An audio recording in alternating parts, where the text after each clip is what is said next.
Já, velkomin að Rauða borðinu. Það margt í þættinu í kvöld. Hérna aftast í þættinum að þá ætla ég að ræða við hann Ársæl Má Arnarsson sem er prófessor á menntavísindasviði Háskólans. Ég ætla að ræða við hann vanlíðan barna og ungmenna sem hefur verið svona framhaldssaga hjá okkur. Við köllum til alls konar fólk og spurjum af hverju börnunum og ungmennunum okkar líður svona illa og ver en áður. Það er engum blöðum það að fletta að svo og svo náttúrulega á þetta sama við fullorðið fólk og ekki síst gamalt fólk. Mér ræði við Ársæl Má hér í þættinum það.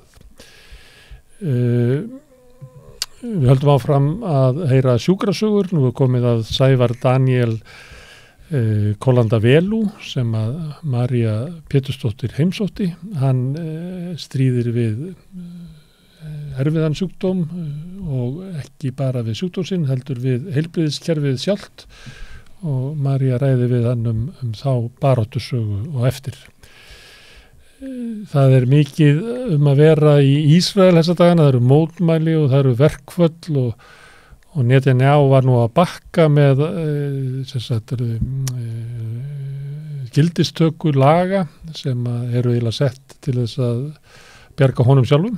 Svo að saksóknari geti ekki dæmt hann frá því að vera í pólitík. Þessi lagasetning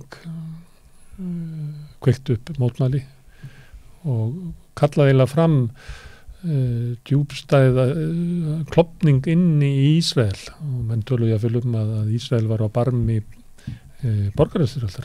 Magnús Bernhardsson, hann er sérfræðingur í þessum heimsluta og ég ætla að ræða við hann Ísrael og svo líka þýðu í samskiptum Íran og Sádi-Arabíu og hvaða breytingar Úkraínustríðið og þessi svona tvípólaði heimur sem er að verða til, þar sem annars vegar eru Bandaríkin og hins vegar Kína, hvað áhrif það hefur á Mið-Austurlönd. Guðmundur Hrafn Arngrímsson kemur hérna eftir og segir okkur frá baráttu leigjenda. Oft förum við út í heim með grunar að við ætlum að vera hérna á Íslandi og hann ætlar að fjalla til dæmis þær upplýsingar sem húsnæðis- og mannvirkjastofnun birtir og mér skilst að Guðmundur sé ósammála. Ég ætla að hringja til London, tala við Jónas Atla Gunnarsson, hagfræðing, hann er þar býr þar, hann kom hingað áður og rætt ýmismál, en ég ætla að tala við hann verðbólgu, vexti, bankakreppu, krísu, fjármála, óstöðuleika, efnahagsvanda sem er óvíða meiri heldur en akkurat í Bretlandi og ég ætla að ræða við hann það hér á eftir og það segir náttúrulega líka eitthvað þann vanda sem að steðja að efna hann með okkar heimsluta. En við byrjum á fréttum dagsins, María. Já, það er kannski aðal fréttin og stærsta fréttin í náttúrulega dag er snjóflóðið. Já. Þannig að það er í Neskustad. Í Neskustad og búið að opna. Hætta á Seyðisfirði. Já. Og búið að opna fjöldan allan af fjöldahjálparstöðum. Já, fólk getur ekki verið heima á sér. Nei, nú er búið að rýma bara ansi mikinn fjölda húsum. Já. En enginn slasast? Nei, sem betur fer ekki. Enginn slasast. Þannig einhverju vöknuð við það að fá snjóflóðinu gluggan? Já. Sem er óviðkunnarlegt? Meira lagi? Heldur betur óviðkunnarlegt, myndi ég segja. Já, enginn óskar sér þess. Nei, einmitt. Það er svona margt í þessu máli sem er svona athyglisvert, eins og það að ekki sé búið að byggja. Við fjöllum það á samstöðinni. Já. Að það er ofanflóðasjóður er með fullt af peningum. Hann er reyndar ekki með þá.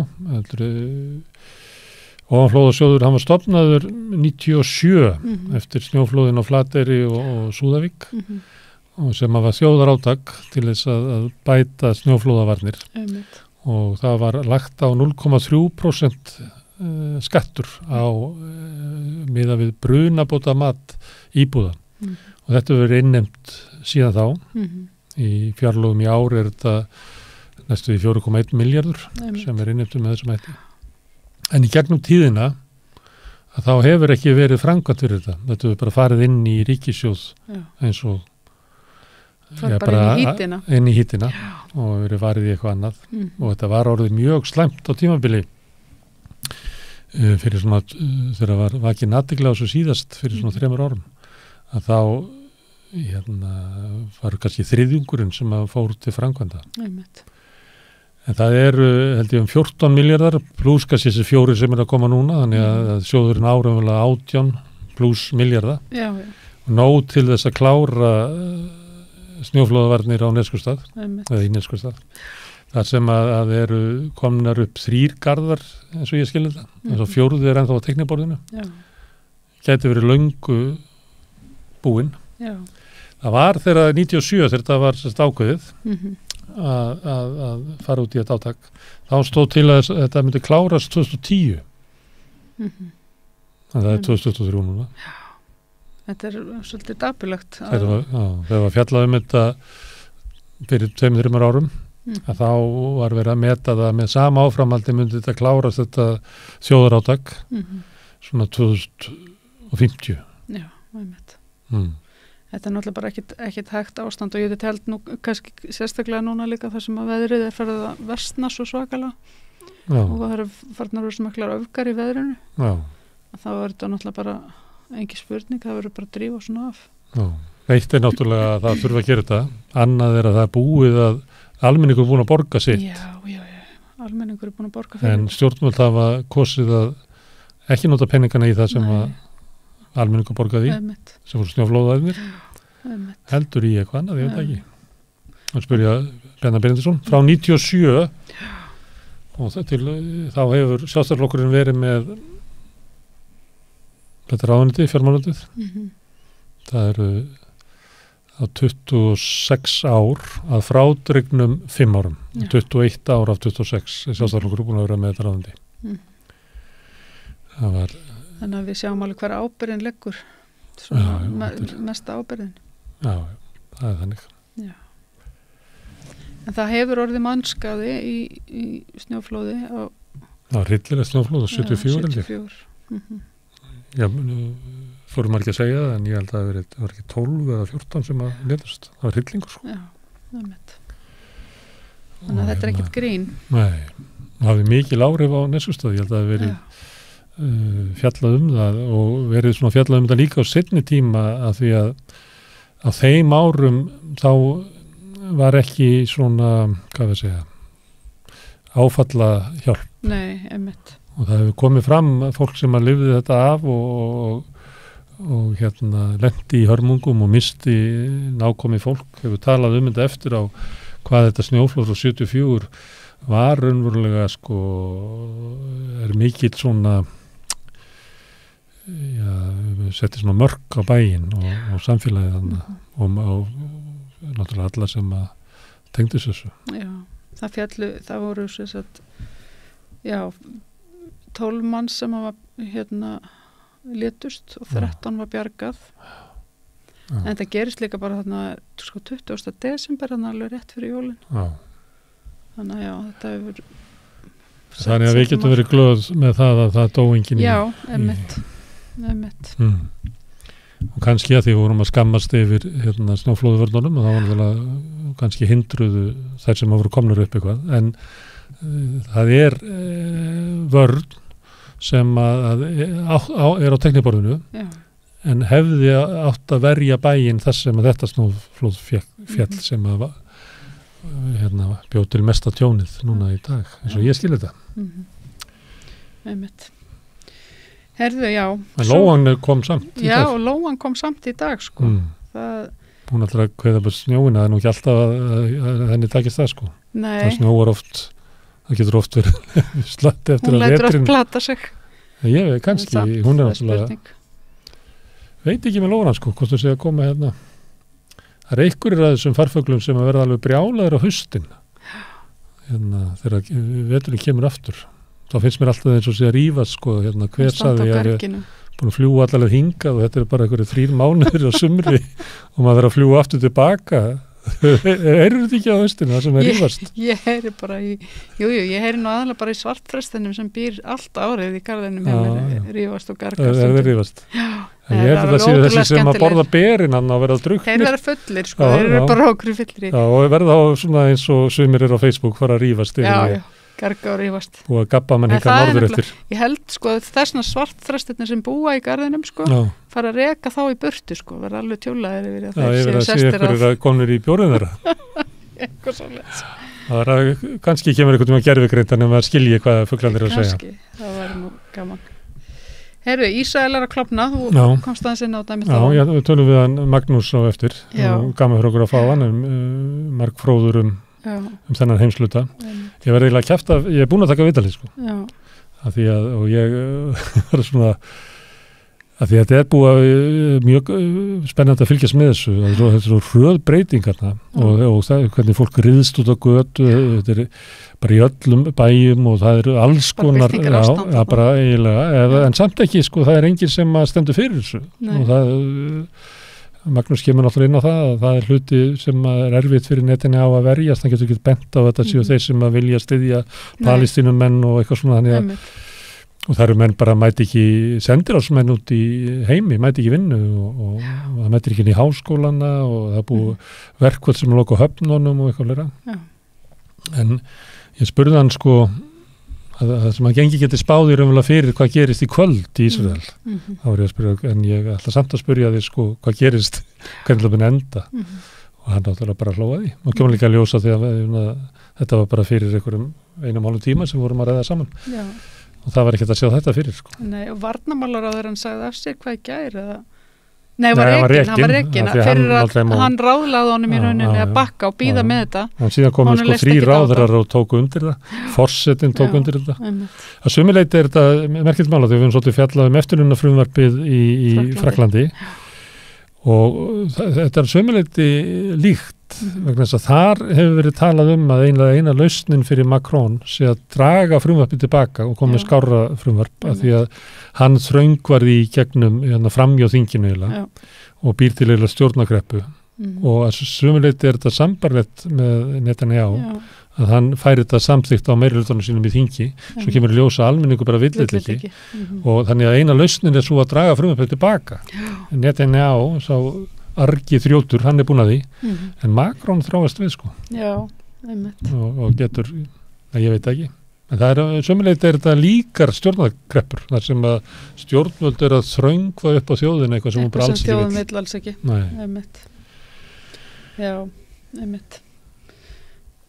Herðu, ef við förum yfir næstu frétt þá var það er náttúrulega lítið að frétta en innanlands af því að út af snjóflóðinu. Já.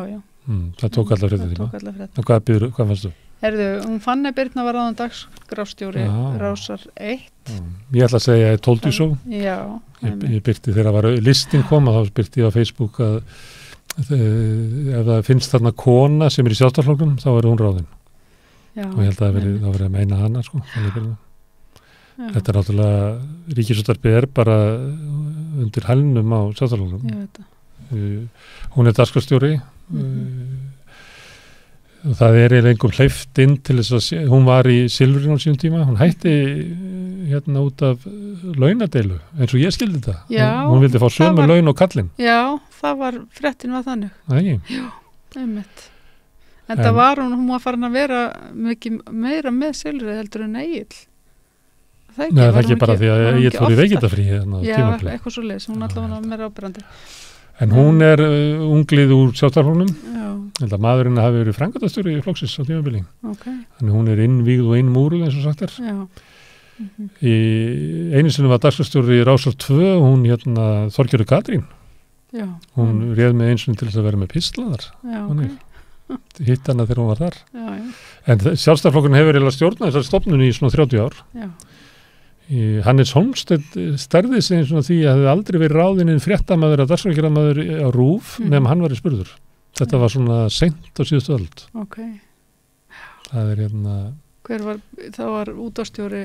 Þeir hafa átt þetta alveg frá Markusi Erni og það var alltaf verið hann hefur nú ekki verið löggan sem er núna fyrir undir lögreglustjóri. Hann hefur ekki verið svona, en hann af sjálfstæðisættum frá Akureyri og ég held að sjálfstæðismenn bara líta á hann sem sinn mann. Já. Og Páll Magnússon var hann gerði síðan þingmaður og þú getur bara rakið, ég held að sé alveg frá, það sé komið yfir 30 ár sem Sjálfstæðisflokkurinn hafi haft þetta. Sjálfstæðisflokkurinn er svolítið snjall, hann segir alltaf að RÚV sé undir hælnum af vinstrimönnum. Já. Til þess að hafa umboðið til þess að koma sínu.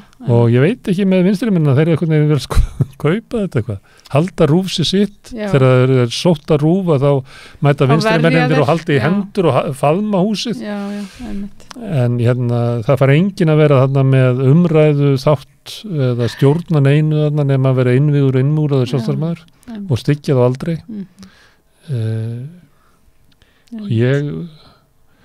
Og Fanny Birna er ágætt, fyrir að bera sér góðan þokka, upplifa allir hún sé svona traust og klár manneskja. Þarna sóttu náttúrulega til þess að Þorsteinn Jóð, sem er náttúrulega galdramaður í fjölmiðlum. Núna eru skeggjaþættirnir hans, það sem er mikilvægt mál, komnir í sjónvarp.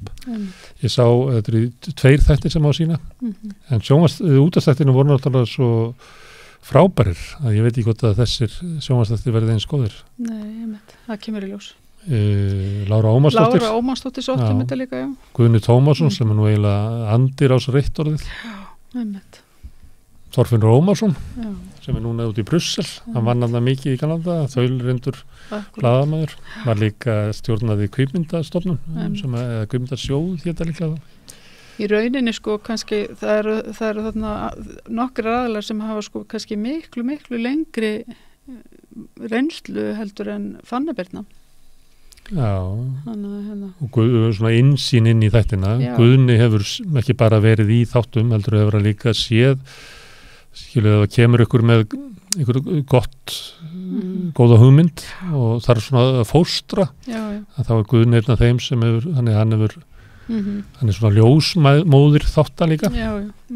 En Þorsteinn Jóð er náttúrulega galdramaður í dagskrárgerð og ég af þessum þá ef ég má ráða það eru valið Þorsteinn Jóð. Já, ég held að það sé komið tími á það, ég held að það sé líka fyrir fólki sem er að vinna þannig. Það er svo miklu meira gaman að vinna hjá ykkur sem að þú veist kann og getur og hefur ykkur að sýna á það hvernig útvarp virkar og rekur fólk út með bara eldspýtustokk sem er upptökutæki og bjarga sér sjálfur og þú veist, ég held að af þessum held ég að já, líka raunverulega Guðni, ég þekki minna til Láru. En þetta var þannig er það bara að ef að á að ráða yfirmann á RÚV að þá er það aðalatriðið hvort þú sést í sjálfstæðisflokknum. Það virðist vera. Og svo skrifaðist Dagsteinar eins og að það sé ennþá 1970 þegar sjálfstæðisflokkur óttaðist alltaf RÚV af því að framsóknarmenn hafðu tök á því upphaflega og svo voru ráðnir inn jafnvel bara sósíalistar. Meiri og það er svo stutt síðan að þegar Ögmundur er ráðinn, alltaf ekki svona 78 að þá er Bogi og Ögmundur ráðinn sem mótvæði hvort við annan. Núna hafa bara verið Bogar ráðnir það er ekki verið Ögmundur ráðinn á RÚV síðan ég veit ekki síðan bara Ögmundur. Já, það liggur við. Þetta er náttúrulega þjóðin látið sætta sig við þetta að þetta sé bara útvarp Erdogan. Það er náttúrulega ekki lægi. Nei, það er ekki lægi.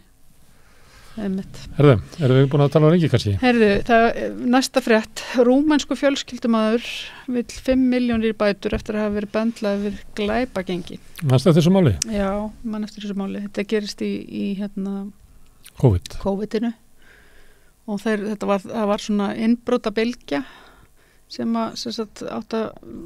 voru einhverjir rúmenar sem voru hér utanbæjarmenn. Já, einhverjir utanbæjarmenn og þeir voru held í einhverjir þeirra stattir á Selfossi og það var gefin út handtökuskipun og þessi maður er bara stattur hér með pappa sínum og er að fara að gera við þök og einhvern veginn tekst lögreglunni að setja nafni hans á hann að lista eins og strákurinn sem voru alltaf að handtaka í já, þetta minnir á það mál þannig að og lögreglan var í rauninni látin vita held ég alveg að þetta geti ekki verið hann en þeir samt vinnuveitandar stíða fram og kalla þetta að veri rasismi og hroki í lögunni. Já, akkurat. Þannig að það er... Þannig að þú vilt gefa hana bætur? Já, alveg. Ekki spurning að þetta á hana rétt að bótum. Já. Herðu, Bjarni segist hafa vitað að kaupum föður síns þegar hann las listan frá bankaskýrslunni. Hann þarf nú ekki að vera klárt, ég meina, það heitir Hafsilfur. Hann veit það náttúrulega alveg. Veistu hver á Hafsilfur? Það er pappinn. Ég veit það. Og svo eru systkini Bjarna og mamman. Já. En ekki Bjarni. Finnst það ekki skrítið? Bjarni hafa ekki... Það er bara vegna þess að hann á þingi og þá var hann tekinn af listanum, skilur. Og afsalar hann sér... Nei. Ég meina, hann mun erfa þetta fyrirtæki. En hann á ekki hluti. Nei, ég meina, hann erfir... Þannig hann erfir foreldra sína en ekki systkini. Nei, ég er að segja, sko, hann mun erfa náttúrulega einhvern hlut foreldra sína. Þannig að það var nú bara fróðilegt að rekna það út, sko. Hvaða hann basically sko á mikinn hluti í þessu fyrirtæki. Hvað hann fekk mikið í Íslandsbanka þegar hann horfði á listan. Einmitt. En fyrst þetta, hann segir ég komið bara óvart að sjá þetta. Nei, þetta er bara... Hann samþykir þetta. Átt hann ekki að taka upp kúlupenn eða merkjapennan og merkja, ég samþykir allt saman nema þessi, þetta Hafsilfur fær ekki brota. Sjálfsögðu. Til þess var hann að lesa þetta. Já. Það er ekki... Ég meina hvað, og hann uppgötar þetta fyrst þá, en hvað, samþykir þetta? Já. Skilur, þetta er náttúrulega ekkit trúverðugt. Þannig að ég veit ekki hvað, en þetta er bara eins og margt sem að hann segir, sem er náttúrulega bara svona steypa, sko. Þannig að Nú, það er ekki ánað með Bjarna. Nei. Herðu, en þetta, mér finnst þetta merkilegt að hann sér þetta, en samþykir þetta samt. Því að það er þannig að þetta er sendt til ráðherra til samþyktar, sko. Það er ekki þannig að þetta er ekki búið að gera. Hann er ekki búin að samþykta. Skrifundi blindandi og fer svo að lesa, býtu hverjir eru þarna. Nei, býtu Hafsilfur. Þetta er náttúrulega ekki, En þetta, Þannig að hann seldi pappa sér bóka. Það er orðið ljóst. En að segja þetta svona, skilur, að láta svona eins og bara almenningur séu fíbl og fávitar, sko. Já, hann er líka alltaf með þetta, sko, að hann hafi verið vonbrigðum með pappa sinn. Hann er alltaf með verið vonbrigðum. Hann er rosa vonbrigðum þegar hann skrifaði undir hann upp með Snæru. Vonbrigðum þegar hann keypti Íslandsbankann. Hann er alltaf að biðja pappa sinn um að hegða sér, en alltaf... Já, þetta er ekki trúverðugt. Pappans er svona eins og mannslættir, þú ert svo ung, þú mannst ekki eftir Kart, hann átti bróður sem var alltaf að gera eitthvað svona bommertur. Já. Benedikt, pappi Bjarni er svoleiðis sem trublar hann í pólitíkinni. Þú kaupir það ekki? Ég kaupi það ekki, sko. Nei. Hann er bara, ég meina, þetta er pappans bara með fyrirmælu að do business as usual. Þú veist, frá Bjarnaséð. Hann ætlast ekki til þess að pappi sinn kaupi ekki hlut í bankanum. Hann ætla bara að reyna að koma því svo fyrir að hann hafi ekki séð það fyrir hann akkurat. Svo getur líka vel verið að þetta sé í einhverju vinslu í Íslandsbanka hjá einhverju mönnum sem að hafi bara sendt inn tilbúið. Það getur líka bara vel verið en ég meina það er málið er það bara. Það er vel hugsað engengar. Þegar það er hrun, þá hringt í þá og sagt, sjóðu 9 er að hrynja, þannig að ég myndi taka út. Það er yfirleitt þannig, sko. Þannig að ef þú engengur í business að þá er yfirleitt séð þig, sko. Þannig að þú myndi aldrei tapa neinu. Nei. En þetta er bara þannig að viðskiptatengsl og hagsmunatengsl Bjarna eru svo gríðarlega mikil í öllum málum. En fólk lítur fram í þessu. Til dæmis þetta að þetta er fjölskyldufyrirtæki og öll systkini hans eiga í því og foreldrar hans. En það er alltaf látið eins og hann sé ekki í þessu business. Og þess að skil ég ekki... Þurfti hann ekki að gefa út yfirlýsingu hann að afsala sér öllum arfi? Jú, hann þurfti eiginlega að gera það. Í stramti tekið þurfti hann að gera það. En málið er það, ég held að þessi hagsmunaskráning á þinginu sé alveg stórlega golluð. Af því ég held að, þú veist, eins og til dæmis eins og kom upp núna með bara... Og Gunnarsson og líkistundur. Já, ég meina, þetta er bara stórlega gallað. Af því líka, sko, ég held að þú getur ekki verið með sko svona ofbóðsleg tengst þó að þú eigir ekki fyrirtæki sjálfur að pappiðinn eða einhver eigi það eða sískinniðinn og ekki bara eitt fyrirtæki heldur sko 2, 3 og 4 jafnvel, eða fleiri.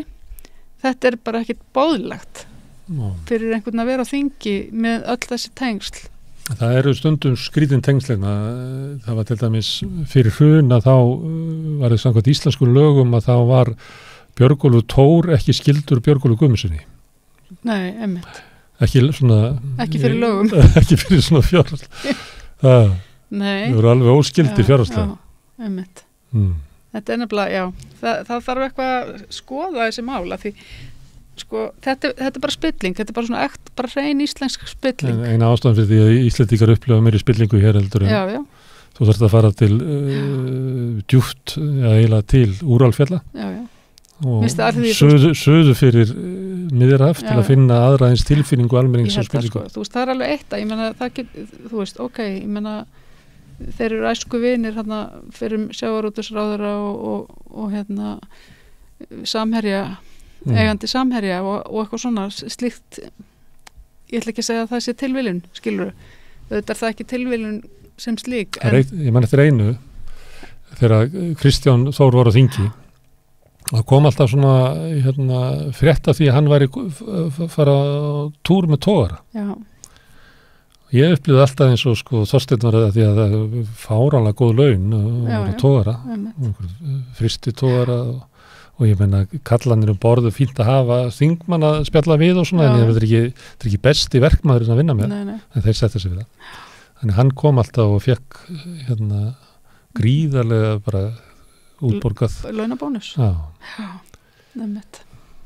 Það er það er verið að borga með því. Nefnt. Herðu. Ragnar Þór annarkvort rís fólk upp eða gefst upp. Það var við Bylgjunni í morgun, Bítun í Bylgjunni með Vilhjálmi Birgissyni. Bítið er eiginlega heimavöllur Vilhjálms Birgissonar, hann er þar oft. Þeir mættu saman, finnst það svona þessi að sýna samstöðu verkefnishreyfingarinnar? Ég veit það ekki. Nú láðist mér að hlusta á þetta viðtal sjálf sko. Ragnar var fyrir miklu vonbrigði með Vilhjálm þegar hann samdi. Já, ég veit það, ég man eftir því. Hann er oft sagt það. Hvernig var, hlustaður á þetta? Nei, ég sá bara þetta. Þetta er þarna er verið að hvetja fólk til mótmæla. Já, einmitt. Mér finnst það fólk eigi að vera að hugsa það. Það kemur fjármálaáætlun á morgun, það sem kemur ljós hvað ríkisstjórnin ætlar að gera. Það verður mjög forvitnilegt að heyra hvað kemur út úr því, hvað verður í þeim pakka. Ef það kemur ekki nóg, að þá býst ég við að Ragnar Þór og félagar muni bara hvetja til mótmæla. Uppreisnar. Annarkot að rísa upp eða gefast upp. Það verður setning morgundagsins þegar við sjáum fjármálaáætlunina ætlar að rísa upp eða ætlar að gefast upp. Þetta komið fréttinnar. Komið í bili. Við ætlum að halda áfram að segja fréttir en við ætlum að hafa sjónarhornið frá London sem að þar er verið að glíma við sömu vandamálu hér. Það er verðbólga og vextir og bankakrísa kannski alvarlegri þar en hér og efnahagsvandi og kannski alvarlegri þar því að sumir segja að Bretland sé veiki maðurinn í Evrópu. Ég ætla að tala við hann Jónas Atla Gunnarsson eftir augnablik.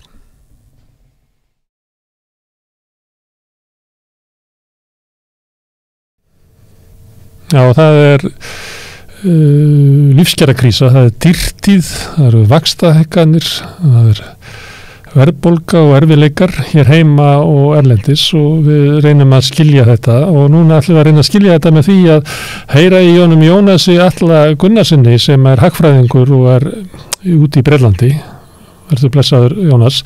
Ef þetta velja svona land í Evrópu sem að væri eiginlega í mest áberandi svona efnahagsvandræðum þá er það líklega Bretland eða ekki?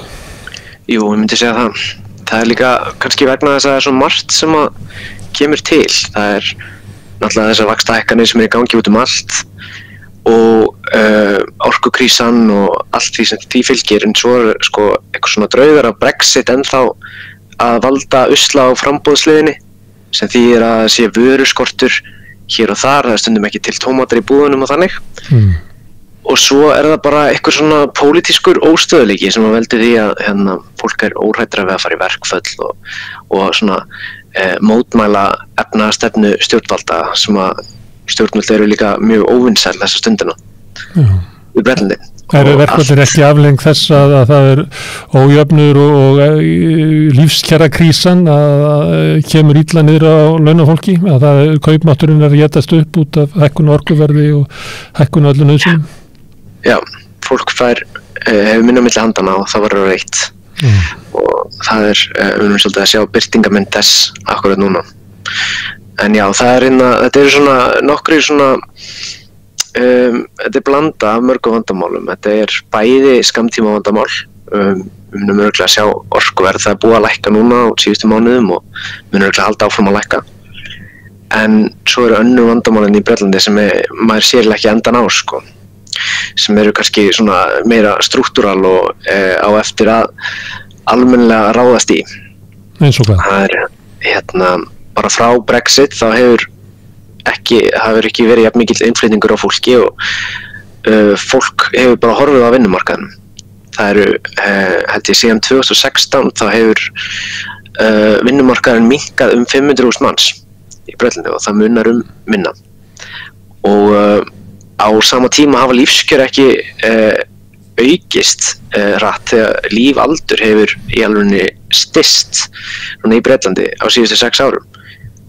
Karlmenn getur nú vænst þess að lifa þangað til að vera 84 ára, gátu verið 86 ára fyrir 6 árum.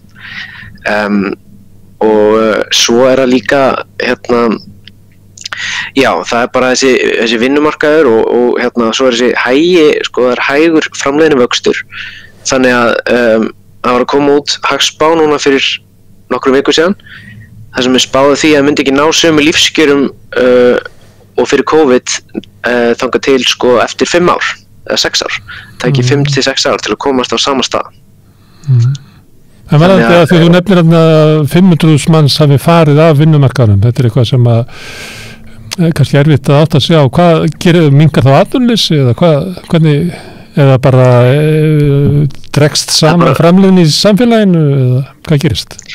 Já, það minnkar bara atvinnan, störfum fækkar, fyrirtækjum fækkar, skatttekjur minnka og verður bara kemur minna í ríkiskassan og kemur minna í minna framleitt af öllu, þannig að landið í sjálfu sér bara að smækka. Þótt að séu jafn margir sem búa það verður bara fleiri sem að kjósa vinna ekki eða eða fá ekki vinnu. Og færri sem að koma að utan, þannig að þetta eiginlega eitthvað svona perfect storm svona þar sem að COVID kemur ofan í Brexit.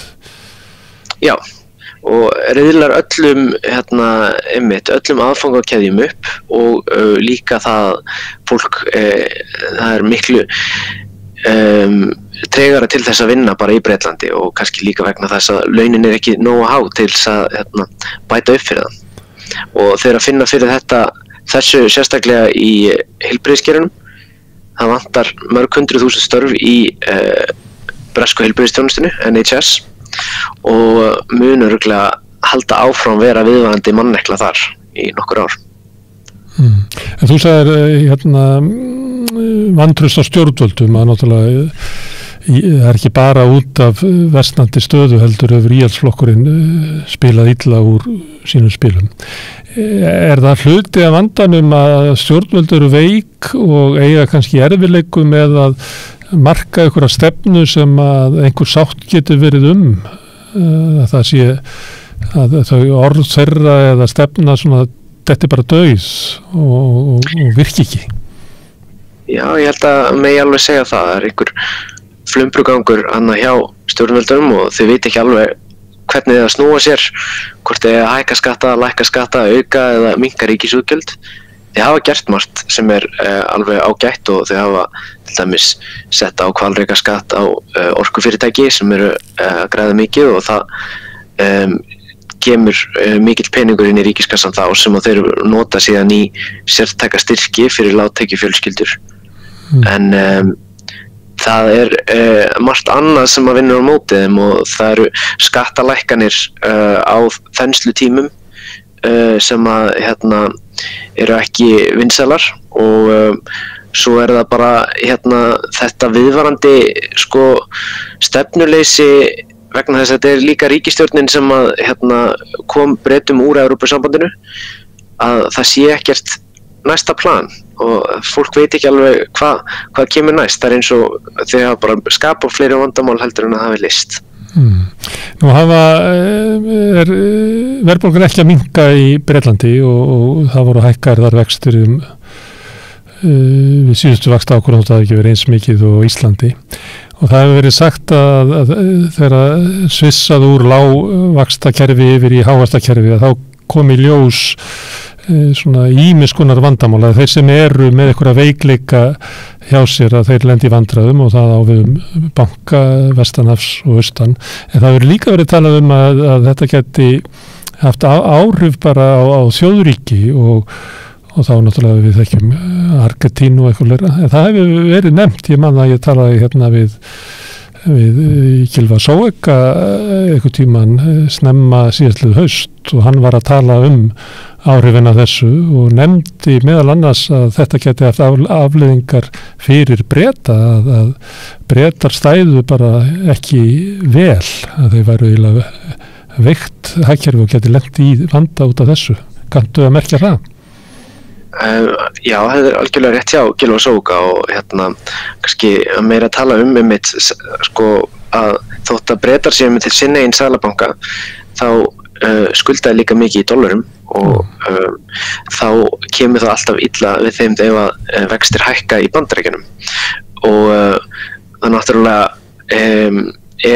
London fjármála miðstöð Evrópu en þá allavega og það eru margir gjaldmiðlar sem að hækka vextina sína núna og það kemur alls ekki vel niður á allar þessar fjármálastofnanir og alla þá sem að lána og við sjáum það kannski skýrast í með Credit Suisse og Silicon Valley banka það eru nokkrir bankar sem að byrja að finna virkilega fyrir þessu. Já, þannig það geti haft áhrif á City í London. Já, getur haft áhrif á City og getur haft áhrif á vinnunar þau mörg 100.000 vinnur sem eru þar. Já, það er náttúrulega gríðarlega stórt fyrirbrigði og ef það högtir eitthvað þar þá getur haft áhrif út allt Bretland. Algjörlega, en svona persónulega þá held ég að og vona það að þessi fjármálakrísa verði allavega bara innan fjármálagerans en sem komið Andrew Bailey, seðlabankastjóri Englands, hann var að halda ræðu bara fyrir í dag þar sem að hann tók fyrir það að hann ætlaði eitthvað að hægja á vaxtahækkunum vegna fjármálakrísunar. Hann ætlaði ekki hann sagði að bankar ættu frekar að horfa til þess að ná verðbólgunni niður heldur en að óttast einhverja fjármálakreppu.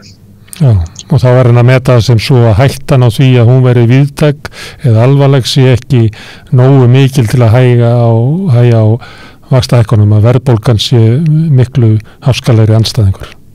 Já, hún miklu háskalegri og kemur verið niður á fleira fólki. Og það má kannski líka segja það þeim mun ganga að þeim spáð betra gengi í verðbólgunni í baráttunni gegn verðbólgunni heldur en Íslendingum segja það að verðbólgan verði komið niður fyrir 3% undir lok þessa árs hér menn það mun ekki gerast á Íslandi fyrir eftir 2-3 ár eða samkvæmt spám. En það mældi samt hærri verðbólga það ekki núna síðast í Bretlandi var ekki hvað 10,9% eða eitthvað? Jú, en hún annars eðlis, hún orkuverð spila miklu stærri þátt þar og það sveiflast mun hraðar þannig að það hún kannski ekki þótt hún sé jafn stór eða stærri en á Íslandi þá hún ekki jafn svona skuggaleg. Já, hún skuggaleg á Íslandi vegna þess að hún hefur farið út allt á Íslandi. Það verið að hækka vör og þjónust út allt og það svona sloppin laus í alla geira samfélagsins. Já, jú, hún djúp og breið. Já, herðu, en hefur þetta áhrif á pólitíkina heldur að íhaldsflokkurinn getur náttúrulega ekki annað en að haldi bara áfram, eða ekki? Hann tristir sér ekki í kosningar, það lítur hryllilega út í öllum skoðanakonum. Já, hann mun ekki efna til kosninga fyrir hann þarf að gera held ég sko, en ég held að það sé rosalega margt sem þurfa að koma til þess að þeir munu ná að vinna næstu kosningar. Ég held að það sé bara skýrt að verkamannaflokkurinn komist í ríkisstjórn næst og það var bara spurning hvernig hann spilur úr því og hvað mun breytast við það. Já, og allt samfélagi eiginlega svona stilla sig inn á það að verkamannaflokkurinn mun taka við fyrr eða seinna. Já, það einhvern veginn orðin svona, já, veruleikin sá og það enginn sem efast það eða lengur, það ekki einu sinni ekkert umdeilt að segja það, sko. Nei, það bara... Það kallað Keir Starmer tilvonandi forsætisráðherra? Já, einmitt. Heldur að það muni verða breyting í efnahagsstjórninni við þau valdaskipti? Það verður einhver breyting. Ég kannski tóka hagfræðingin út í stjórnmálafræði en eins og var þetta sama greinin? Jú, einmitt. Og það ég veist ekki að verði breyting en efnahagsstjórn íhaldsflokksins hefur ekki verið rosalega íhaldsleg kannski á síðustu árum vegna þess að þeir hafa bara ekki haft neitt annað að velja vegna þess að það bara vera krísur að koma inn og þá þarf maður bara að fara ákveðna leið sem ekki einmitt þessi típiska frjálshyggju aðhaldsleið sko. Reyndu það reyndar aðeins í haust að renna sér í frjálshyggju? Já, og snéru sér í skipti bakkirinn strax aftur vegna þess að mér segja fjármálafólki City of London þeim ofbauð aðalsækjarinnar, skattalækkarinnar. En það helstu breytingarnar eru kannski þær bara að það verði einhver svona meiri stöðuleiki og svona meiri fyrirsjáanleiki í hvernig hvert ríkisstjórnin að fara heldur en að hafa þessa stöðu og óvissu hvort að skattar lækki hér eða þar eða einhverju stórfyrirtæki fái skattafslátt eða hækki skatta. Já. En það lítur út fyrir að verðbólgan muni gefa eftir fljótlega því að hún keyrð áfram á orkukreppu og þeir verið komin í svona eðlilega verðbólgu í árslok. Það meni við verðum ennþá að glíma við líklega 7% verðbólgu.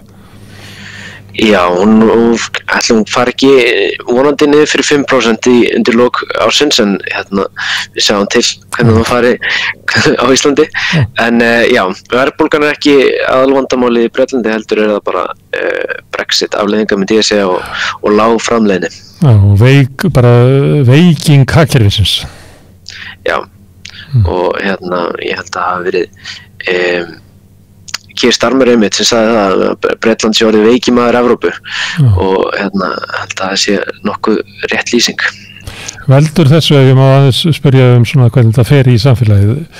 Er það þannig að það sé litið á Brexit að það hafi verið mistök eða svo litið á að úr þessu ekkert við því að gera, við verðum bara að lifa við þetta eins og það þannig að það ekki svona uppgjör ákvörðunina í sjálfum sér eða hvað? Hvernig fer þetta í þjóðu?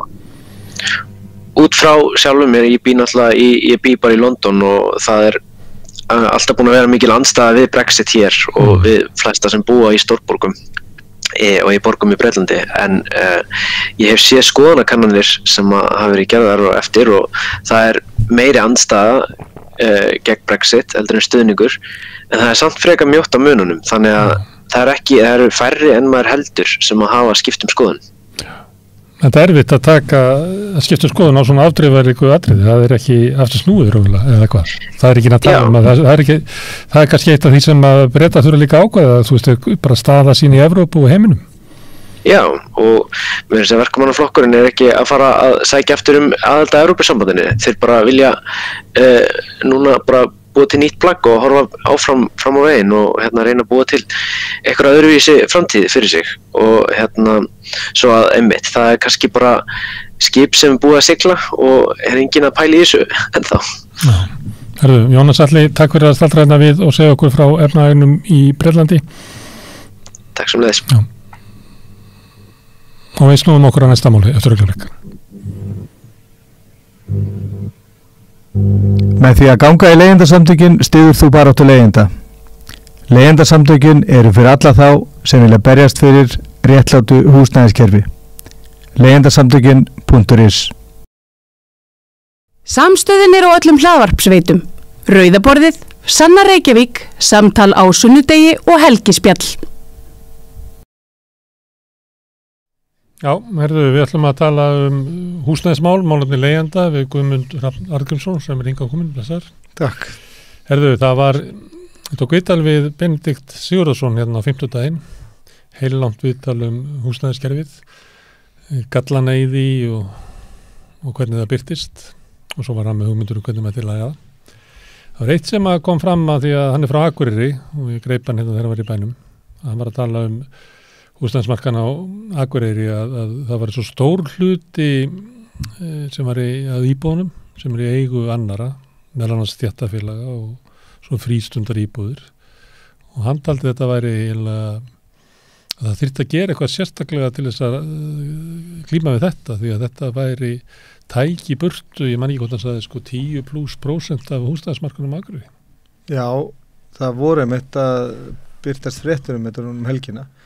Hugsanlega við verðum komið í kjölfarið þessum fréttum en það þetta skiptist í tvennt, það að segja það eru aðilar sem að búa á svæðinu og eiga auka íbúðir og svo aðilar sem búa utan eiga ekki heimilisfest í sveitarfélaginu og eiga samt íbúðir þar. Það voru að koma tölur frá innviðaráðuneytinu akkurat þetta atriði þar sem að kemur svo fram að næstu 9% íbúð eða 1440 íbúðir eru eigu aðilar sem búa ekki í sveitarfélaginu. Það eru sannlega mikið fleiri íbúður í eigu einstaklingar sem eiga auka íbúður eða leigufélag sem eru þá skráða Akureyri. Þarna eru íbúður sem eru skráðar á einstaklinga eða fyrirtæki sem eru ekki með heimilisfesti á Akureyri. Þetta gríðarlega hátt hlutfall, 1440 íbúður. Þannig náttúrulega innan stéttarfélögin sem eiga gríðarlegt magna húsnæði. Já, ég held að flest öll stéttarfélög eigi íbúður á Akureyri, já, það er rétt, ég veit ekki hversu margar eru en það eru skipta alla hundruðum, það eru kannski 100-150, ég veit ekki, það verður forvindlegt að koma staði. Já, en heitir hvað? Já, þetta er stórt og hefur mikil áhrif á fasteignamarkaðinn á Akureyri, en það var ekki að heyra á bæjarfulltrúum á Akureyri að þeir tóninn í þeim var allan ekki þannig að þeim finnst þetta verið eitthvað verulegt vandamál, þetta væri ákveðið áhyggjuefni en frá öðrum náttúrulega þá var viðkvæðið þetta náttúrulega bara hættulegt og þetta hefur gríðarlega áhrif á framboð af húsnæði, sérstaklega fyrir leigjendur en það vil leiguverð farið mjög hækkandi á Akureyri og þetta er stór hættulegt en þetta er ekkit mikið öðruvísi hérna í Reykjavík. Það er náttúrulega flestir lögaðilar og flestir búa hérna en það eru næstu 4.000 íbúður í Reykjavík einni sem eru í eigu einstaklinga eða lögaðila, það er stærstum hlutu til einstaklingar sem búa ekki í sveitarfélaginu og þá er þetta oftast velsett fólk, útgerða fólk og eldra fólk á landsbyggðinu sem bara kaupa sér auka íbúðir til að segja hérna í Reykjavík þegar kemur og skreppur í bæin eða Er krakkarnir farið í háskólan? Já, til dæmis. Ég veit mörg dæmi þetta en svo við flest náttúrulega þá er þetta ákveðin samkvæmisleikur hjá betur settu fólki á landsbyggðinu það er að kaupa sér fasteignir í höfuðborginni og eiga og þetta kannski stendur meira og minna aukt og þetta er náttúrulega bara það ætti að með öllum ráðum að reyna að koma í veg fyrir þetta skattleggja svona íbúður upp í rjáfur eða hreinlega bara takmarka möguleika fólks á að geta keypt sér svona. Þetta er náttúrulega, þetta ógnar bara velferð fjölskyldna á leigumarkaði að það séu fasteignir hérna í þúsundatali sem eru í eigu einhverja svona velsetts miðaldra fólks á landsbyggðinni. Þetta er náttúrulega bara alls ekki verið svona. Herðu, bið eftir félagslu húsnæði Reykjavík? Já, við hefum oft heyrt talað það sveitarfélagi höfuðborgin, Reykjavík, standi sér svo ofsalega vel í varandi félagslegt úrræði og húsnæðismarkaði fyrir sínu íbúð. Já, okkur skam ekki í Garðabæ er svarið. Já, okkur skam ekki í Garðabæ.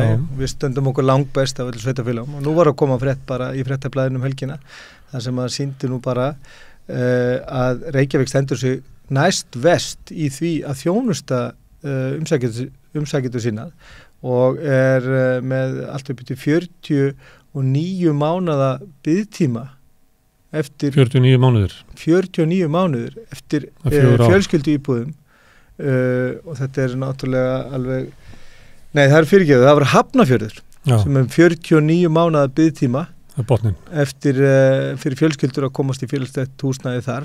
Það eru 21 mánuðir reyndar hérna í Reykjavík en Garðabæ er með 14, Kópavogur með 19 og Mosfellsbær með 15. Þannig að Reykjavík er hérna í næsta sæti þar varandi þetta að útvega húsnæði þeir svona reykja sér svolítið af því að standa framar jafningi sínum hérna höfuðborgarsvæðinu í málefnum fjölskyldna. Þannig ef þú ert að leita félagslega húsnæði þá er eiginlega sniðugt fyrir því að flytja lögheimilið í Garðabæ. Já, það er eiginlega bara eina viti sko. Það er að fara beint í Garðabæ. En það getur vel verið að þetta sé svona einhver að Reykjavíkurborg sé með þessu að reyna að losna við þetta fólk af úr sveitarfélaginu með því að hafa svona langan. Það var alltaf sagt að það væri triksið á Garðabæ að hafa enga félagslega þjónustu þannig að fólk myndi flytja í bæinn. Það er góðsögn samfylkingarinnar í Reykjavík. Heldur hún standist ekki það?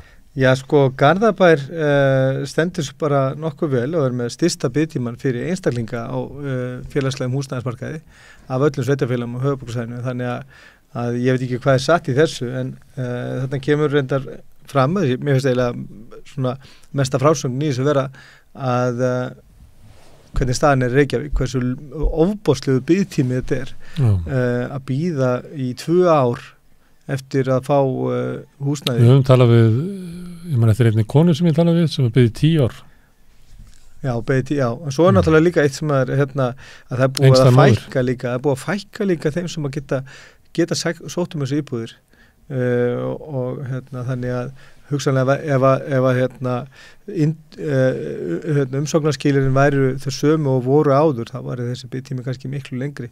En það er nú eitt nákvæmlega sveitarfélag Reykjavíkurborgar sem stendur sig alveg hræðilega illa í þessum efnum. Það er Akranes kaupstaður sem er með yfir 4 ára biðtíma fyrir fjölskyldur að komast í félagslegt leiguhúsnæði og það finnst sveitarstjórnum að bæjarstjórnum Akranes bara ekki tiltökumál. Hann segir að það hefur gefist einstaklega vel að vinna með aðilum á markaði í staðin fyrir að vera að byggja eigið félagslegt húsnæði. Þetta telur hann vera góðan árangur. Það er að segja að vera með lengsta biðtíma af öllu sveitarfélögum á landinu eftir félagslega húsnæði fyrir fjölskyldur og eiga svo bara viðskipti við aðila markaði. Þetta er góður árangur að hans mati. En hvernig gengur fólki að fá leigu eða þessast íbúð bara á venjulegu markaði? Nú það er alveg skelfilegt ástand að núti og ég hef verið að tala við fólk sem er að leita sér húsnæði og ég hef svona tók mér svolítið til og hefndi til samskipta við bara tölulegan fjölda fólki sem er í stöður í húsnæðisleit. Við erum náttúrulega að fylgjast með þessu og við sjáum oft sömu nöfnin og sömu andlitin og sömu fjölskyldar aftur að auglýsa eða óskattur íbúðum til leigu og ástandi er alveg svakalega erfitt. Fólk er á vergangi, það er að búandi inn á vinnu sínum og fjölskyldu. Mikið til náttúrulega þessu útlendingar eru að búa inn á vinnu sínu, þegar náttúrulega ekki fjölskyldur hérna. En það er líka bara hvernig að komið fram með þetta fólk sem er á þessu markaði að leita þess að heimili. Það er alveg gegnum gangandi þannig að þetta fólk kvartar við því að þeim er bara hreinlega ekki svarað. Fólk sem er að senda umsóknir 10, 20, 30 íbúður far kannski ekki einasta svar frá nokkrum einasta leigusala. Ég veit ekki hvað slags landlæga ókurteisi og skeytingaleysi þetta er hjá leigusalum sérstaklega á höfuðborgarsvæðinu að svara ekki fólki. Og svo er líka fara að bera mjög mikið á því og það voru sögur sem ég heyrði frá bara öllum ef ekki langflestum að það er mikið svona svindl að verða að lokka fólk til þess að borga fyrirfram einstaklingarnir þykjast vera erlendis biðja fólk að leggja inn á peninga eða þá jafnvel skoðunargjald til þess að fólk koma að skoða íbúðuna 15, 20, 30.000 krónur Skoðunargjald? Já, skoðunargjald og 20.000 skall? Já, það er alls konar upphæðir. Er ekki allt upp í svona 190 mann sem að vilja leigja íbúðina? Jú, við hefum séð reyndar íslenska leigusali á svona fyrirtæki sem er að starfanda á þessu markaði. Þeir eru farin að rukka fólk skoðunargjald. Þannig að það er besti businessin að bara reyja hann aldrei út, þetta er bara að fá alltaf skoðunargjald. Já, hugsanlega það, ef þú býður öllum umsækjendum þá ertu kannski komin bara með ykkur 4 ár. Þú getur bara átt bara eina íbúð og verið alltaf sína hana. Já, þú getur verið með 1 milljón á mánuði fyrir hana, þannig, ef þú fær 200 manns í mánuði til að koma að skoða. Það er ekkert máli, þetta er ástandið er hræðilegt. Má rukka leigjanda skoðunargjald? Það er ekki sem bannar það, það er einhver dottið hug að banna það. Ég hef ekki séð neitt. En þetta náttúrulega að vera að nýta neyð fólks, sko. Það er bannað, þetta er svona misneyting, held ég. Já. Þú mátt ekki misnota neyðan annara eða yfirburðastöðu sem þú hefur. Þannig það er svona opið hugtak. Þannig það mætti kannski pröfa bara að stefna einum leigusalunum fyrir þetta. Þetta gildir nú eiginlega bara allt á leigumarkaði. Það er bara linnulaus misneyting. Já, og þetta náttúrulega byrtist fyrst og fremst og í bara verðlagningu á leigumarkaði. En þetta tókum við fyrst eftir núna bara snemma á nýja árunu. Við sáum svona aðilar sem eru stórtækir á markaðinum, eru farnir að rukka skoðanagjald. Hugsanlega til þess að fá bara í heimsókn þá sem virkilega hafa áhuga á íbúðinni. Þetta er bara fljótt að berast út, sko, þegar þeir hittast þarna í hádegismatnum á holtinu og reykja vindlana og þeir spyrja okkur er Gummi komin á svona flottan jeppa. Já, hann er byrjar að rukka skoðanagjald og þá fara þeir allir að rukka skoðanagjald. Já. En þetta er það sem fólk er að lendi í og ég skammaðist nú eiginlega bara gagnvart þessum útlendingum sem ég talaði við að skammaðist mér bara fyrir þjóðum mitt að heyra þessar sögur að fólk fær ekki svör, sendir 20-30 umsóknir og fær ekki einasta svar tilbaka, ekki eins og nei. Þetta er bara svona landlæg ókurteisi. Já, og ekki bara við leigumarkaðin, þetta er líka þegar fólk sækir vinnu, það fær ekki svar. Já, ég bjó í Danmörku í 6 ár og var þar á leigumarkaði og ég lendi aldrei í ykkur svona. Ég vissi að þó að það veri 10-20 manns að skoða íbúður sem að ég var að leita mér að þá var öllum svarað og þetta er þetta bara anstekilegt gagnvart þessu fólki. Herðu, en varðandi það erfiðar að leita húsnæði núna, ég sá það í skýrslu sem að húsnæðis- og mannvirkjastofnun sendi frá sér í morgun eða sendi í gær, ég var eitthvað skoðan í morgun allavega. Og þar sá ég að eiginlega staðan á leigumarkaði samkvæmt þessar skýrslu er bara að batna. Það er færri sem eru í það sem að húsnæðiskostnaðurinn er íþyngjandi. Já. Þetta er eitt dæmi bara þessa framsetningu hjá húsnæðis- og mannvirkjastofnun. Þetta er ítrekka svona. Ég hef búin að vera að skoða skýrslur síðustu 3 ár aftur í tíman og ég sé þetta ítrekkað hvernig þeir matrið þessa tölur á þann hátt að láta almenning, fjölmennamenn, jafnvel stjórnmálmenn hafa það á tilfinningunni að það sé svona bara ákveði jafnvægi á leigumarkaði.